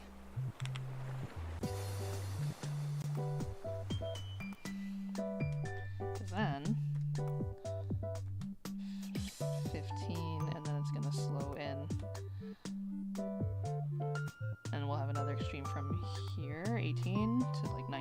flatten out. Maybe we can even make it longer. So in this first contact, the extreme was only for a frame before it starts moving again. But maybe we can have the extreme be 2 frames rather than 1. Boing. Okay, so if I said I want the extreme to be on frame 19,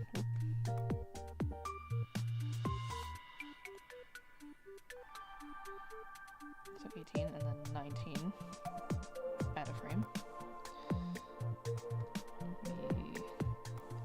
Turn onion scaling back on.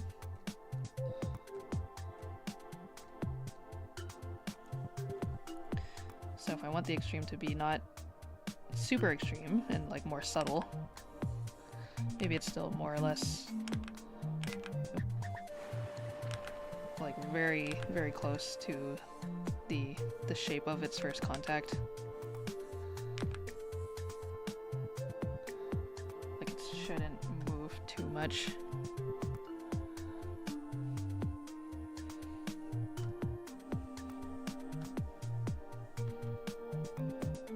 See how subtle that is from when it first hits the floor to the extreme. Which I should number the frame, it's 19. And at this point, you know, somehow it gets from here to here, which I actually am going to lift this up a little. Oops. No. How about this drawing? There we go. Come up a little bit. There we go. It's a little better. A little bit higher. Just like, a little higher. There we go. Wait. So actually, maybe it's not even bouncing. It already has bounced. Done a single bounce. So maybe it just starts rolling into this keyframe. But again, we're gonna have to adjust the timing of things so that way it feels a little more convincing, because at the moment, doing all of this in a second is very fast, so you would assume that the force is very strong, or the ball is just very heavy. So we're gonna say, because 18 was a first contact in it. Oh, actually, wait. I didn't write the frame number for this one. 15. That's 16. 17 here. 17. And 18, which is the keyframe. And 19, which is extreme. Okay, so 18. Okay, another chart. So 18. And then 24 is our final one. So skin so I can see 18 to 24. There's 18, 19, 20, 21, 22, 23, 24.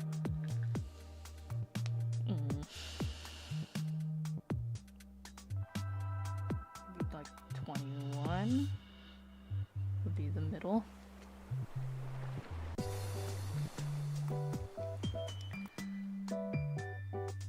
So I want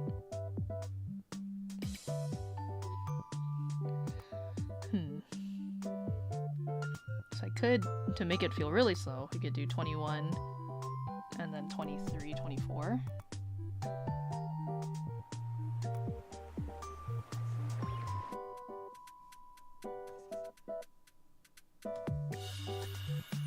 Because then at the point it will have stopped at 24.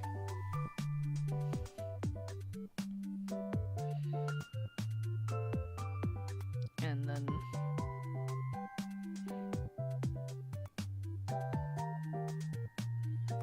maybe it's just slowing way down to from 18 to 24, so it could be 18, 20. So kind of a bigger space like this. But yeah, we'll have to adjust it. So off the onion skin again. So 18. Oh, okay, that's why. So 19. There's a 19 here. Which is 19. So I'm gonna do onion skin.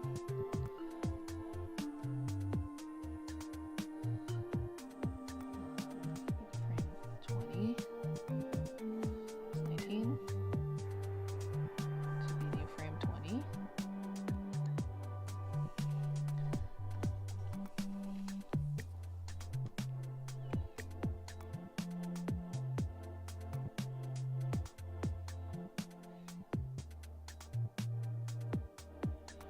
Or wait, no, I did that wrong. So not 20.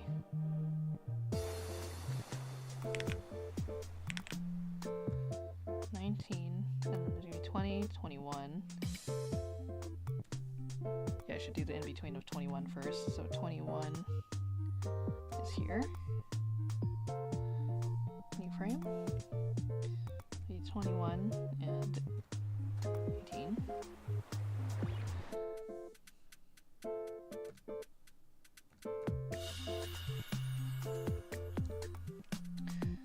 So this is frame 21.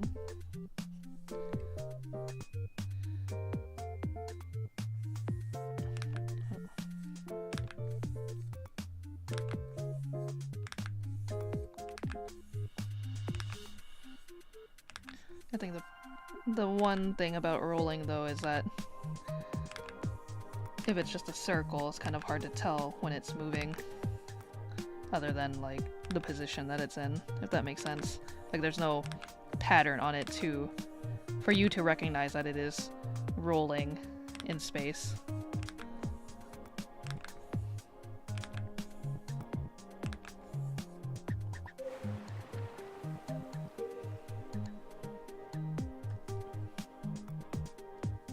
I can even scale it up if I wanted.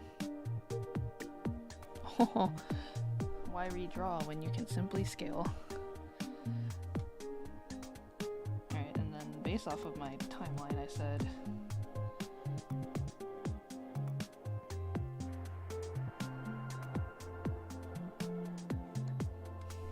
'21, '23, '24.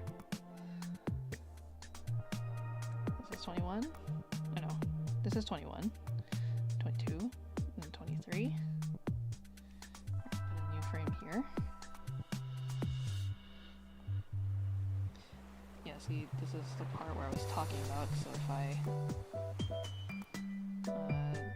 need to duplicate the frame. Well, how do I make it so that way? Let me see. Oh, there's nothing in the frame. That would be important. Calico. Onion skinning on. So then this is frame 23. And I actually wanted to hold for 2 frames, so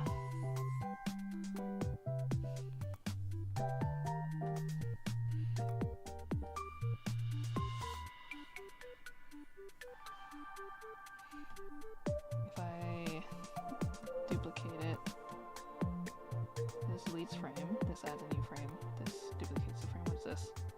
Frame interval. Oh, there. You can just change it to 2, I think. No, that didn't do anything. Oh! Change back to 1.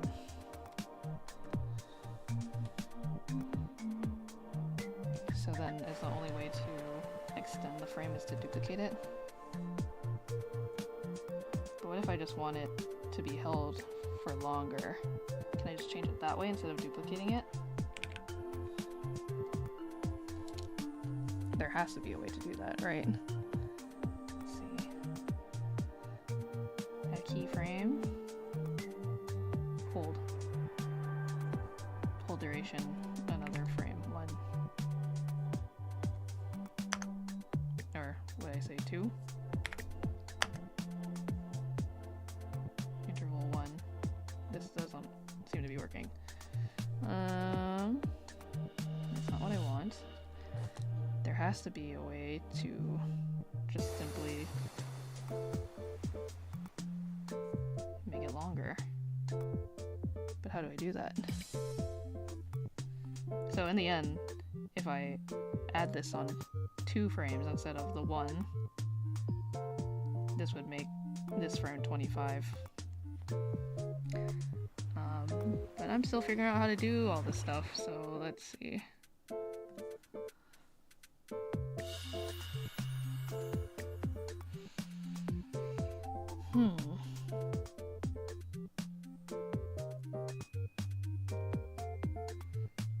Cut, copy, smooth, linear. Oh look, they even have, well, because we're doing it traditionally, we can't do it, but if you were just simply making a shape and then moving it from one end of the screen to the other, they already have the ease in and the ease outs on here, which is kind of neat. It's kind of like, that's what I use a lot in After Effects when I'm making alerts or other things.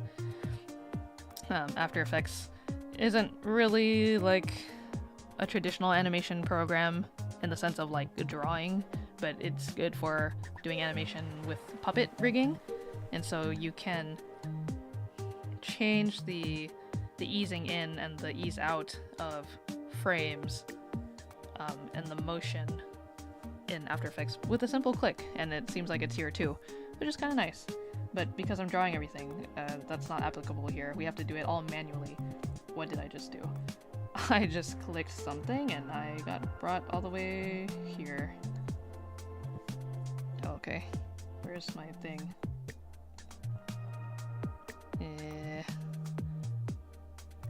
Oh, there we go. I was like, oh god, where did I go? I don't know why it chose to end here, but okay. What I was, again, trying to figure out is there a way to just add, like hold it for longer? Oh, they can stagger too, that's cool. So staggering in animation, when you're talking about like a staggering movement, it's kind of like the drawings sort of go back and forth to mimic the motion of like, I'm trying to think of a good example of staggering in animation. Like, I guess the easiest one is like, oh, you smack something with your hand, but it's really hard, and so you're trying to give the effect of like, ooh, it's like wibbly and wobbly, like your hand is wibbly and wobbly after you smack something really hard. That would be a good example of staggering the drawings.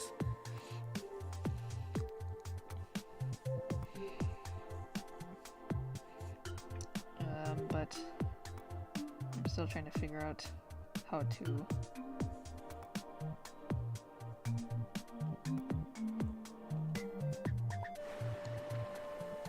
add holds.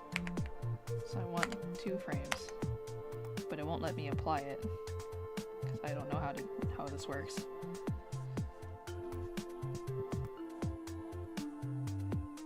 Whereas if I just duplicate it, then that kind of achieves the same thing, but now it's like I have two little dots here rather than just the one like little bar, which is what I would prefer, but I don't know how to change it. But for now, we're just gonna say this because I'm gonna have to go back and edit a lot of this anyways. It's 23. So actually, this is not frame 24 anymore. This is now 25.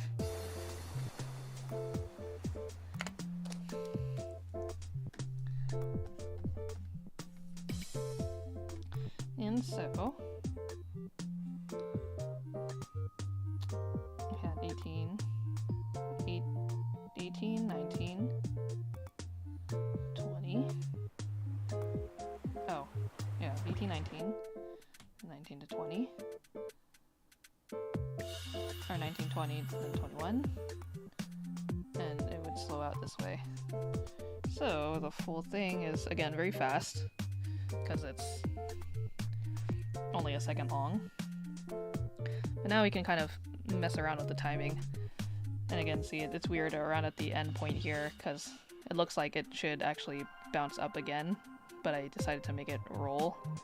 You could probably just fix it by simply just moving the drawings, so from here, rather than being here. Oh, the joys again of digital.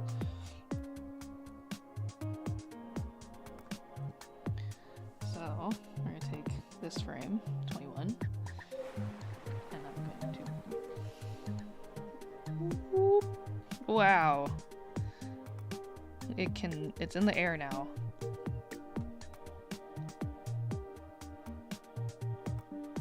And then it rolls. I think that looks a little bit more natural. That it bounces one more time with the amount of force it kind of had. And then it can kind of roll to a stop. So let's take a look at it this way. Again, it needs getting off.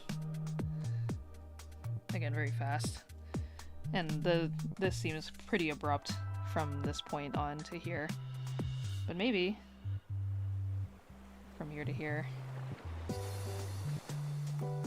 Again, what if we could totally mix hand-drawn with, like, oh, the tools at our disposal. So if I said from this frame here, select the correct thing first of all. So from here, you know, that's where it is on frame 25. And then frame 30, I want it to be,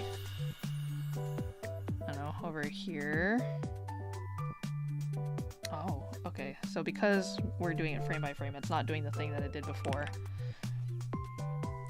So I quite literally have to manipulate it myself.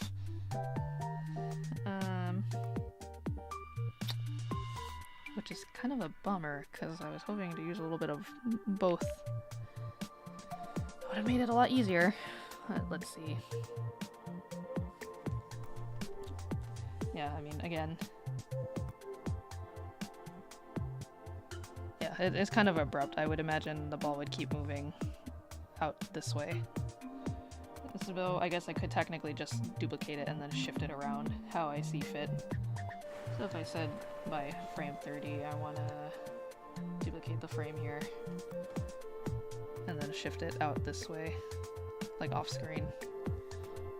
Now we have from here to here, and then I can just move it as I see fit between here and here. But since we have most of it animated, I'm just gonna kind of leave it as is, so it'll be a little chunky at the end, but yeah, not bad. After not having done this for like a bajillion years. Yeah, I'm almost positive we always started with frame 1 and not 0. Just so that you could easily go from 1, 2, 3, 4 all the way up to 24 for a second, instead of having frame 0, which now adds an extra frame. So now it'd be 0 to 23 technically, and that's 24 frames. You see what I'm saying?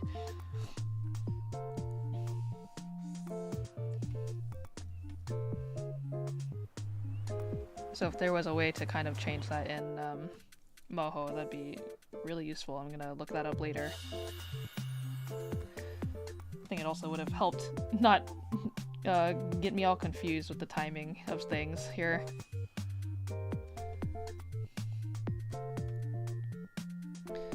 So it's kind of...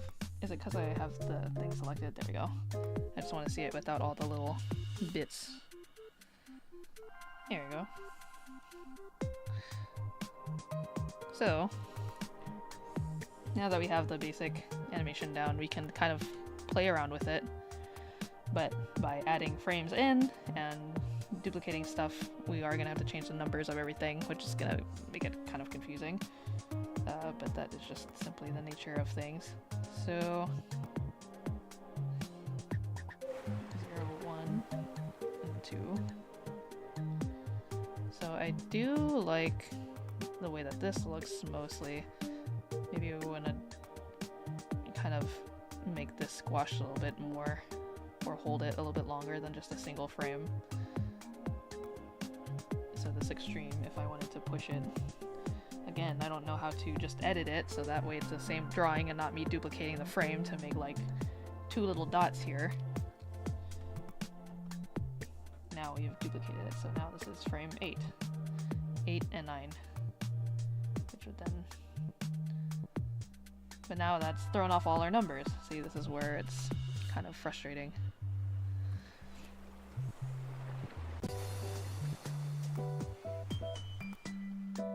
But yay, we're doing it. So then what if I wanted to do some drag and follow through? For anyone who doesn't know what drag and follow through is, it is referring to, let's say, hair, for example. Hair on a character has a lot of follow through and drag. So it's basically like the motion is sort of delayed by, let's break it down to where, like, let's just say our main object, for example, the head of a character is the parent, quote unquote, and then the hair is going to be our child. So the child is always going to follow the parent. So the parent will lead the motion. So for, in this, again, this very specific example, the head is moving in a direction. The hair will follow in whatever direction that the head is going because it is attached to the head. So for here, in my example, let's add, this is a ball, but now we're going to start making it a creature of some sort. Let's say that it's got a tail. So frame 0. Let's give it a, I don't know, like a, yeah, sure, like that kind of tail. Maybe between here and here, it's starting to.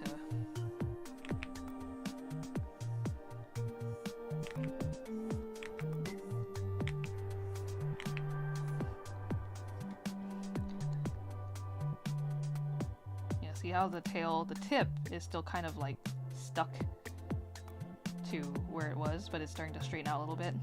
And as it goes down, whoops, let's say here, I should be onion skinning this for like a better view to make sure I'm following the arcs okay. But yeah, now see it's starting to straighten out as it's following gravity.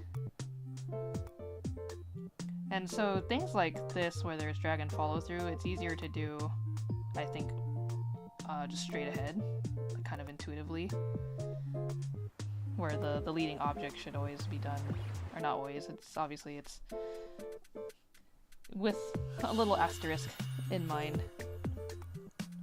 So let's onion skin this a little bit so I can see what I'm doing. Oh, that is too many. Hold on. Too many frames. I wish also there was a way where if I place down an onion skin, if I move the little tracker, the onion skin does not move. That would be nice. Because I would like to be able to see only a certain frame. I don't want the onion skin to track and follow my cursor. But anyways.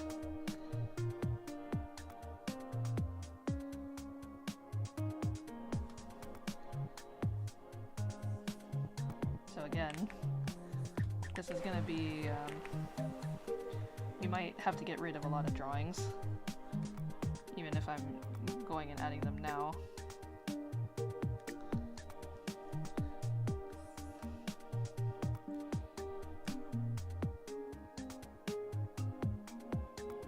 And so even when the ball makes contact with the floor, the tail is still following the force of the motion, and it's not going to be affected, or it will be, but it's kind of delayed. So the tail here upon first impact is still kind of like up in the air. Like I'm even kind of stretching it to give it sort of a more of that drag. And this is first contact with the floor, then there's an extreme afterwards, which is this one. And maybe it's because the tail is still catching up with the ball. Perhaps it's starting to curl a little bit, like this.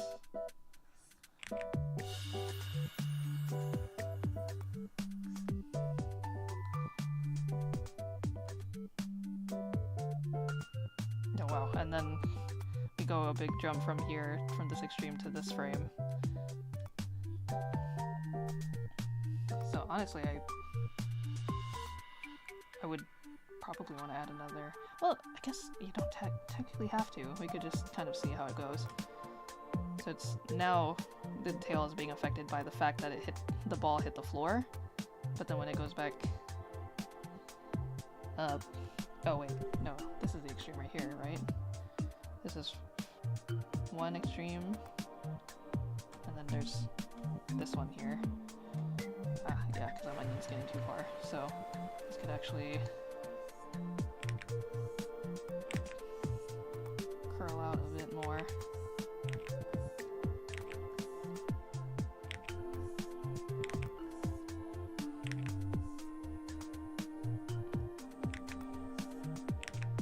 Or maybe it's a little more extreme than this, because it's gonna start moving kind of fast.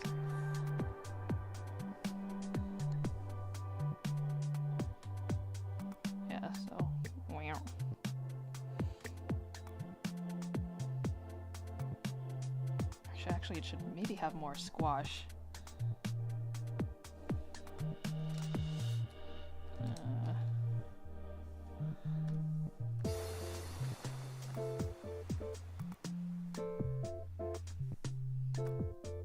Nope.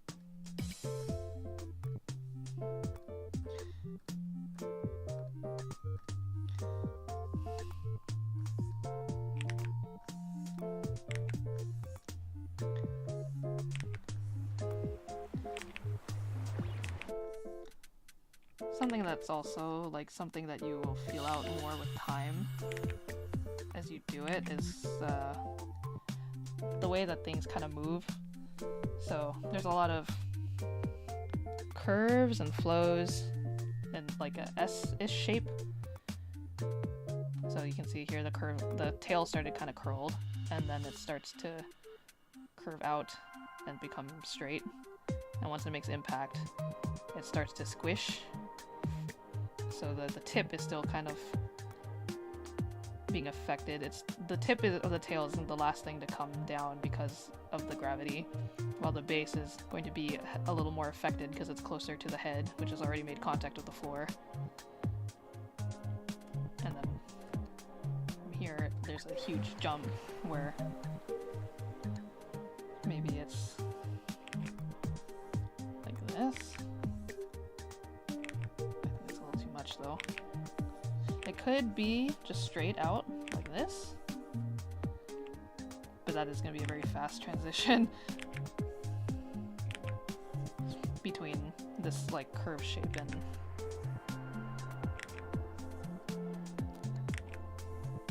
the ball bouncing.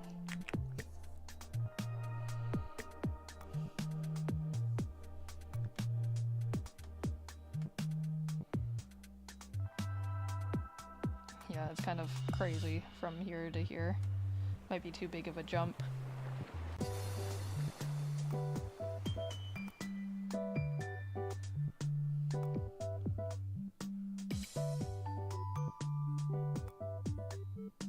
So I know for sure though, you know, I've been doing most of the tail like straight ahead, but what I want is when it's having some hang time at the top here, maybe at this key, I kind of want it to like be catching up already. So this is going to be kind of straight here, and then it'll start to curve up before it starts coming down.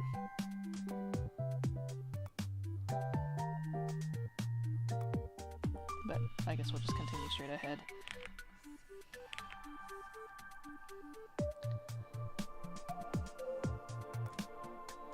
Now just keep in mind that around... Oh. Yeah, I don't think it's gonna make it exactly where I want to, because I didn't really intend on doing a tail at the beginning anyways, so I didn't plan for like the key drawings to be there. Just kind of doing this straight ahead. Oh, look, the tail is also getting shorter as it's getting closer to the top.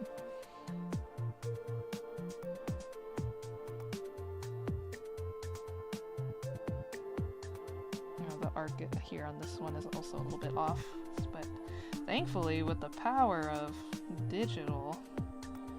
Oh. Actually wonder if I can just... Oh yeah. We can simply do this.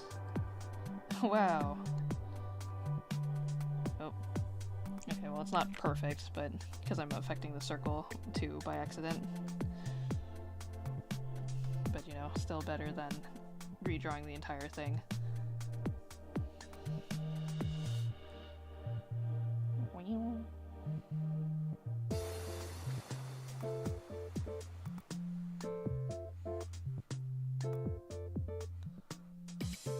Yeah, actually.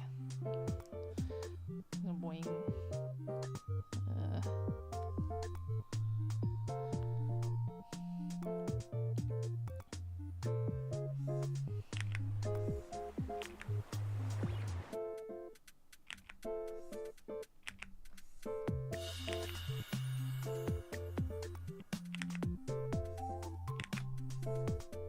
Yeah, I'm changing the arc of this a little bit because I didn't plan ahead.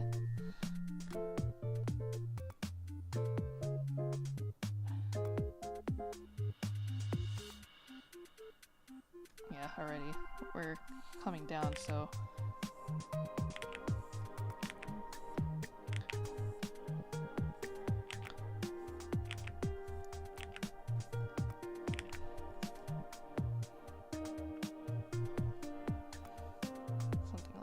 probably. Oop. Oh, the tail makes a big jump here in the arc.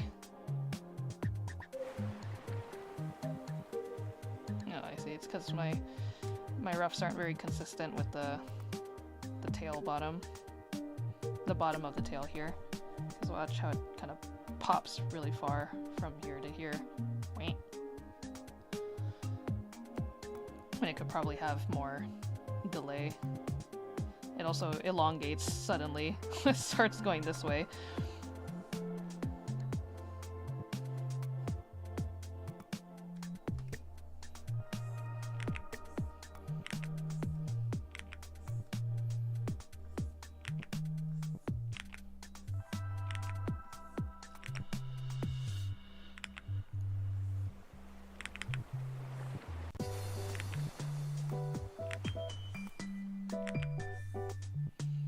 I don't even know what this is anymore. Maybe it's a tadpole. A very bouncy tadpole. Also, I'm noticing, look how the circle is kind of like going this way. I think I should tilt it more like that.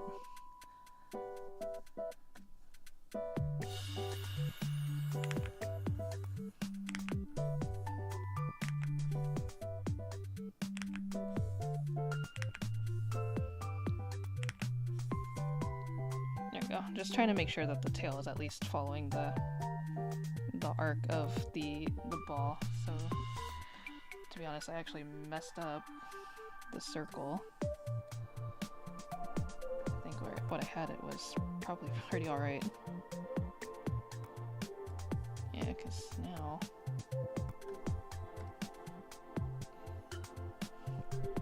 this point is... yeah.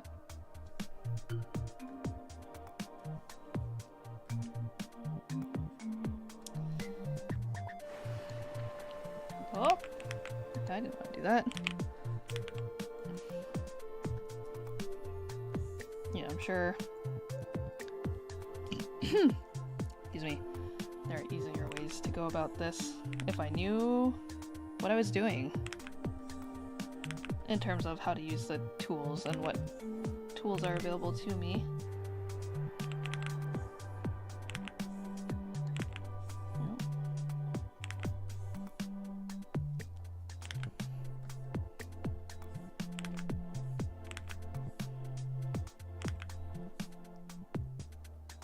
This tail is also kind of going crazy in terms of like thickness. The size isn't very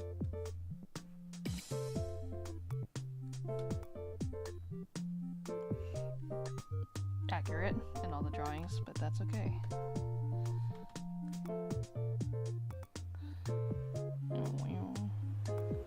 this part's gonna bug me because it pops so much between here and here.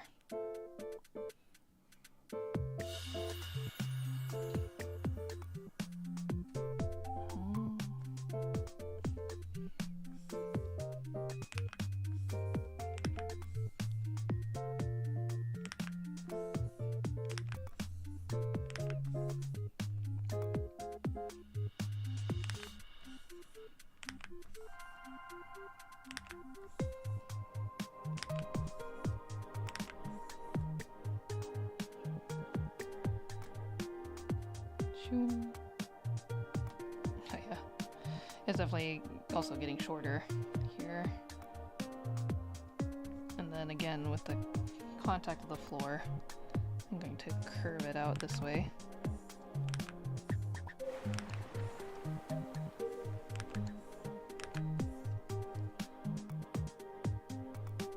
That's a big jump between this and this point.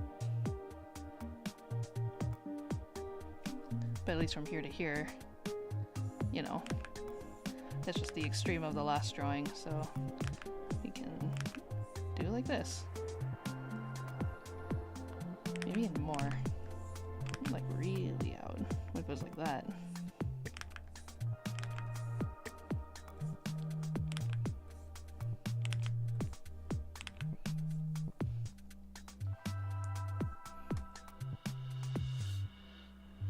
Oh yeah, the tail got really thick, but whatever. I'm losing my patience the further this goes on.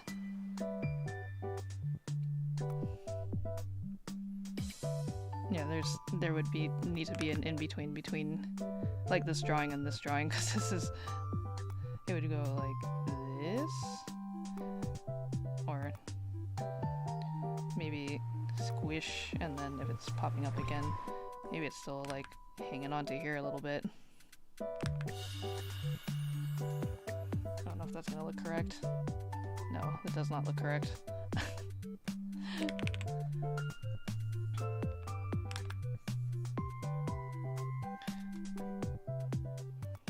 Oh, that looks better though.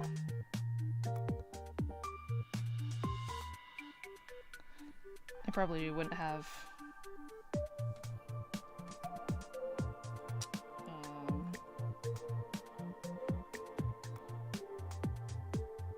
oh, okay, I see. Oh, see, this is the problem with this like duplicated frame rather than just extending the interpolation. Because then, if I edit this one, I don't think it's gonna edit this one either.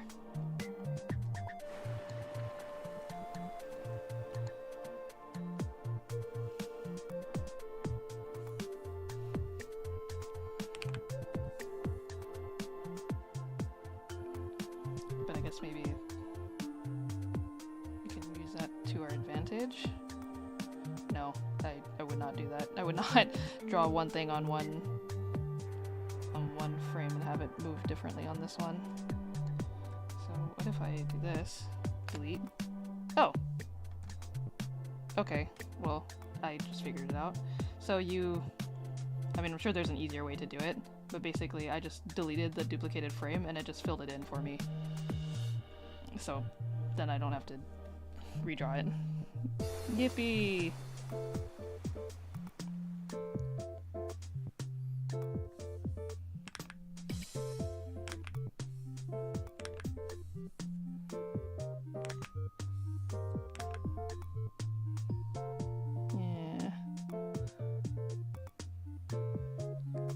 This would be the way that it would kind of fall, and then from here to here it'd be flat. The drag's on the floor. So without our onion skin, let's see what that looks like. And this is with the timing not adjusted. Ball with tail, wow! Look at it go. Yeah, see, I wish I knew how to add end markers so then I could just loop this one little section.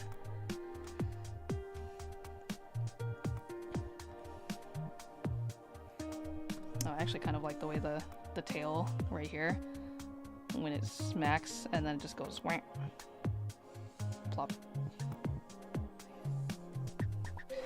It's like one of those, like cat toys, you know? Yeah, I don't think I super explained that very well. In terms of like drag and follow through, but I hope by like actually seeing the example it can kind of help give you an idea. Again, this popping from here to here is kind of insane, but maybe that adds a little more of that like slowed feel because it has to have so much hang time and the tail is just dragging out that motion. I mean, that's kind of like what a smear frame is, so you can kind of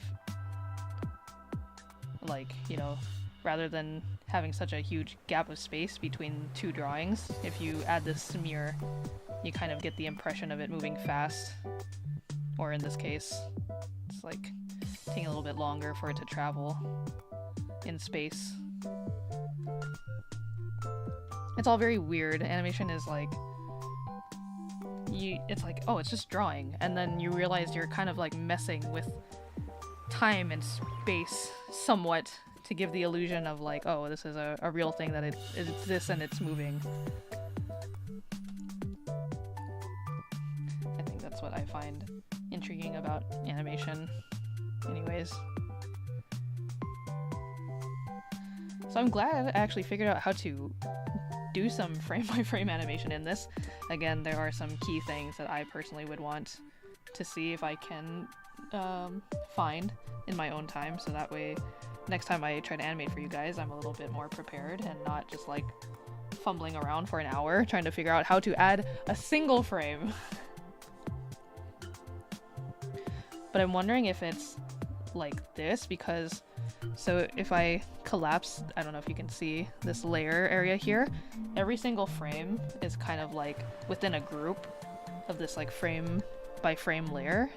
Yeah, if I hide all of it, now it's like, oh, all the character animation is in this one particular layer. And if I wanted to add a background, for example, or in this case, like a reference layer, I'm sure there are other ways to do it that I haven't figured it out. I could probably have just done, like I said, another frame by frame layer, but for some reason it wasn't working the way that I wanted it to, so yeah, I'm sure there's lots of things I'm sure I could figure out. But for a first time kind of like just playing around with it, it was good. It felt good to work my animation skills after who knows how long. Yeah, excuse me. Specifically like traditional or frame by frame animation too. I feel like that is again something I haven't done in a very long time, whereas I've done more of like puppet animation stuff. I guess if I could, let me see, I'll bring it up here on OBS. If you're not sure what I mean by puppet animation, because I've been saying it over and over again without really explaining, or I kind of talked about it, but basically the idea is that rather than drawing a new drawing on every single frame, you have the layers that are rigged with like a bone-like structure, so that way you can kind of say, I'm gonna use my head because you can't see my hands, but from like, from this point A to point B and point C, you know, rather than drawing all three drawings, so I move my head like this, it's a single drawing, and then I am saying at this frame I want it to be here. And so then the program is like, okay, well, if I made all the interpolated frames from here to here, it's just gonna be an even, easy speed, just like that. I mean, it's hard to tell because I've got a live 2D model, but you know, generally, to make it feel more natural, you would want from maybe slow out and then speed up to hit your last frame, or maybe you want fast and then slow settle into that last frame, you know? I don't know if I'm explaining it right at all. But animation. So yeah, I want to keep playing around with this. I do like that even though these brushes are vectored, I like the texture of the line art. It doesn't feel vectored at all. It's very nice. And again, the fact that you can do both bone rigging and traditional animation on this is fun. So let me see. I opened OBS for a reason. Yeah. Image. Oh, actually, you know what? Let me see. I'm going to add an existing.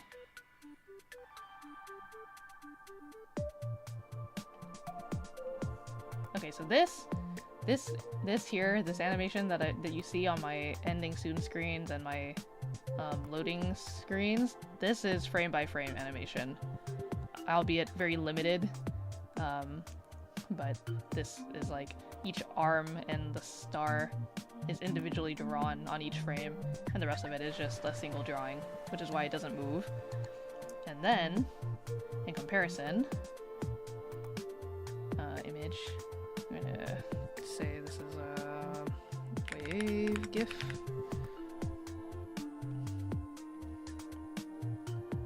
Oh my god. GIF, okay. And where's my GIFs? Animation. Oh, just kidding, no.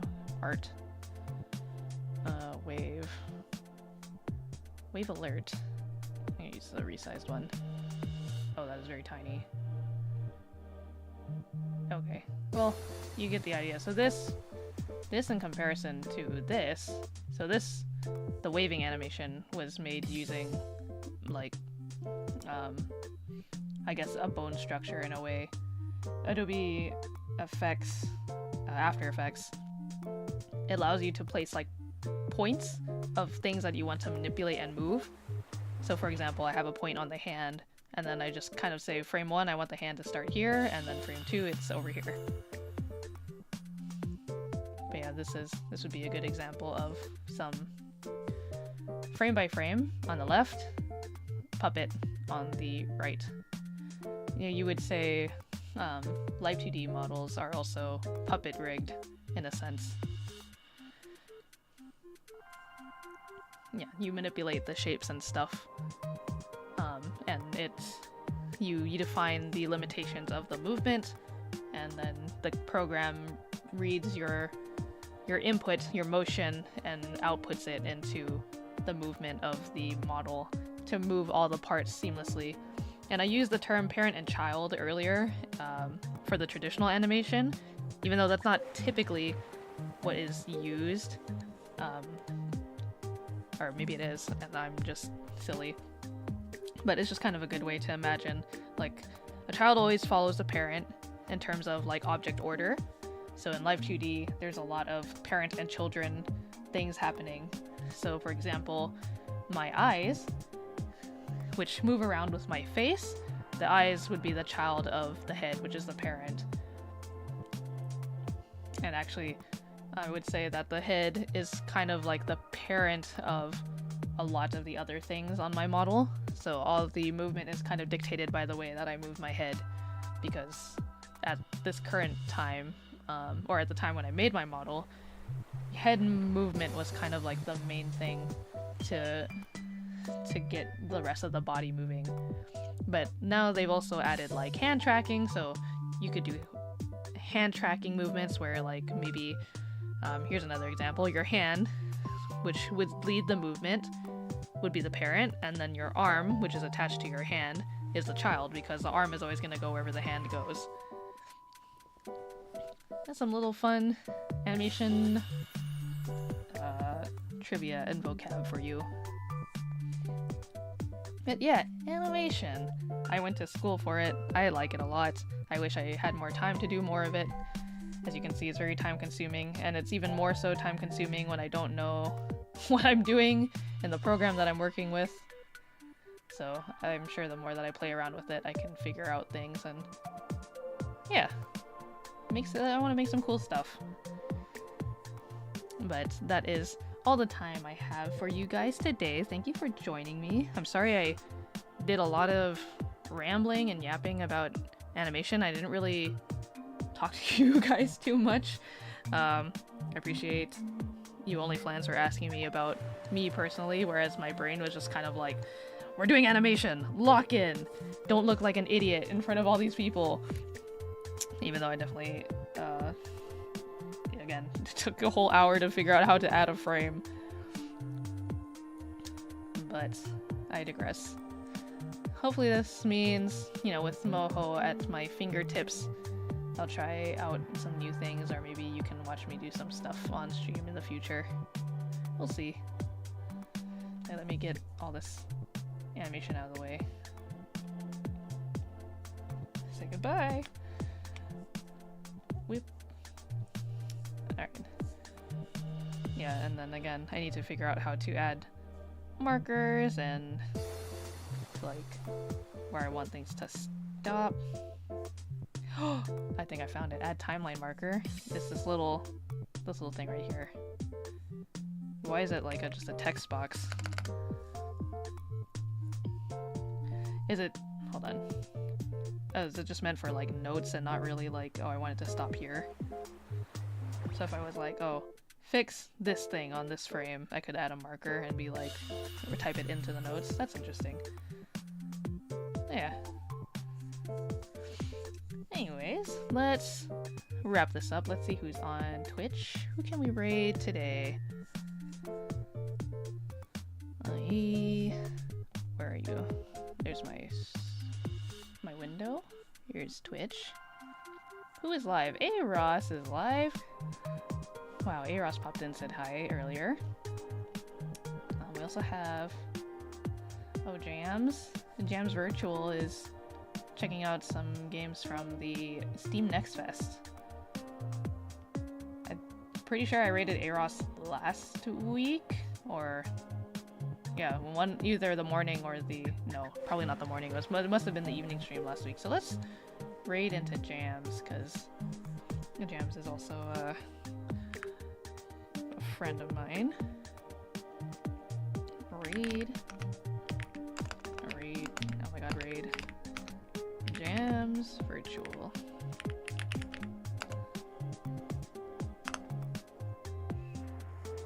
Alright, we're gonna go say hi to Jams.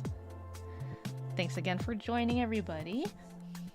Let me pop in just to open the stream, or have it ready. Alright, go say hi. Looks like Jams is just trying out a bunch of games from the Steam Next Fest, so just probably checking out a bunch of indie games, which, you know, I always love to do. And with that, I will see you guys on, if you're available, Thursday morning for a go focus with your avatar. We'll probably just have some chill time. I'll open up the room and we can all hang out and work on stuff. So I'll see you all later. Bye guys. Thanks for joining.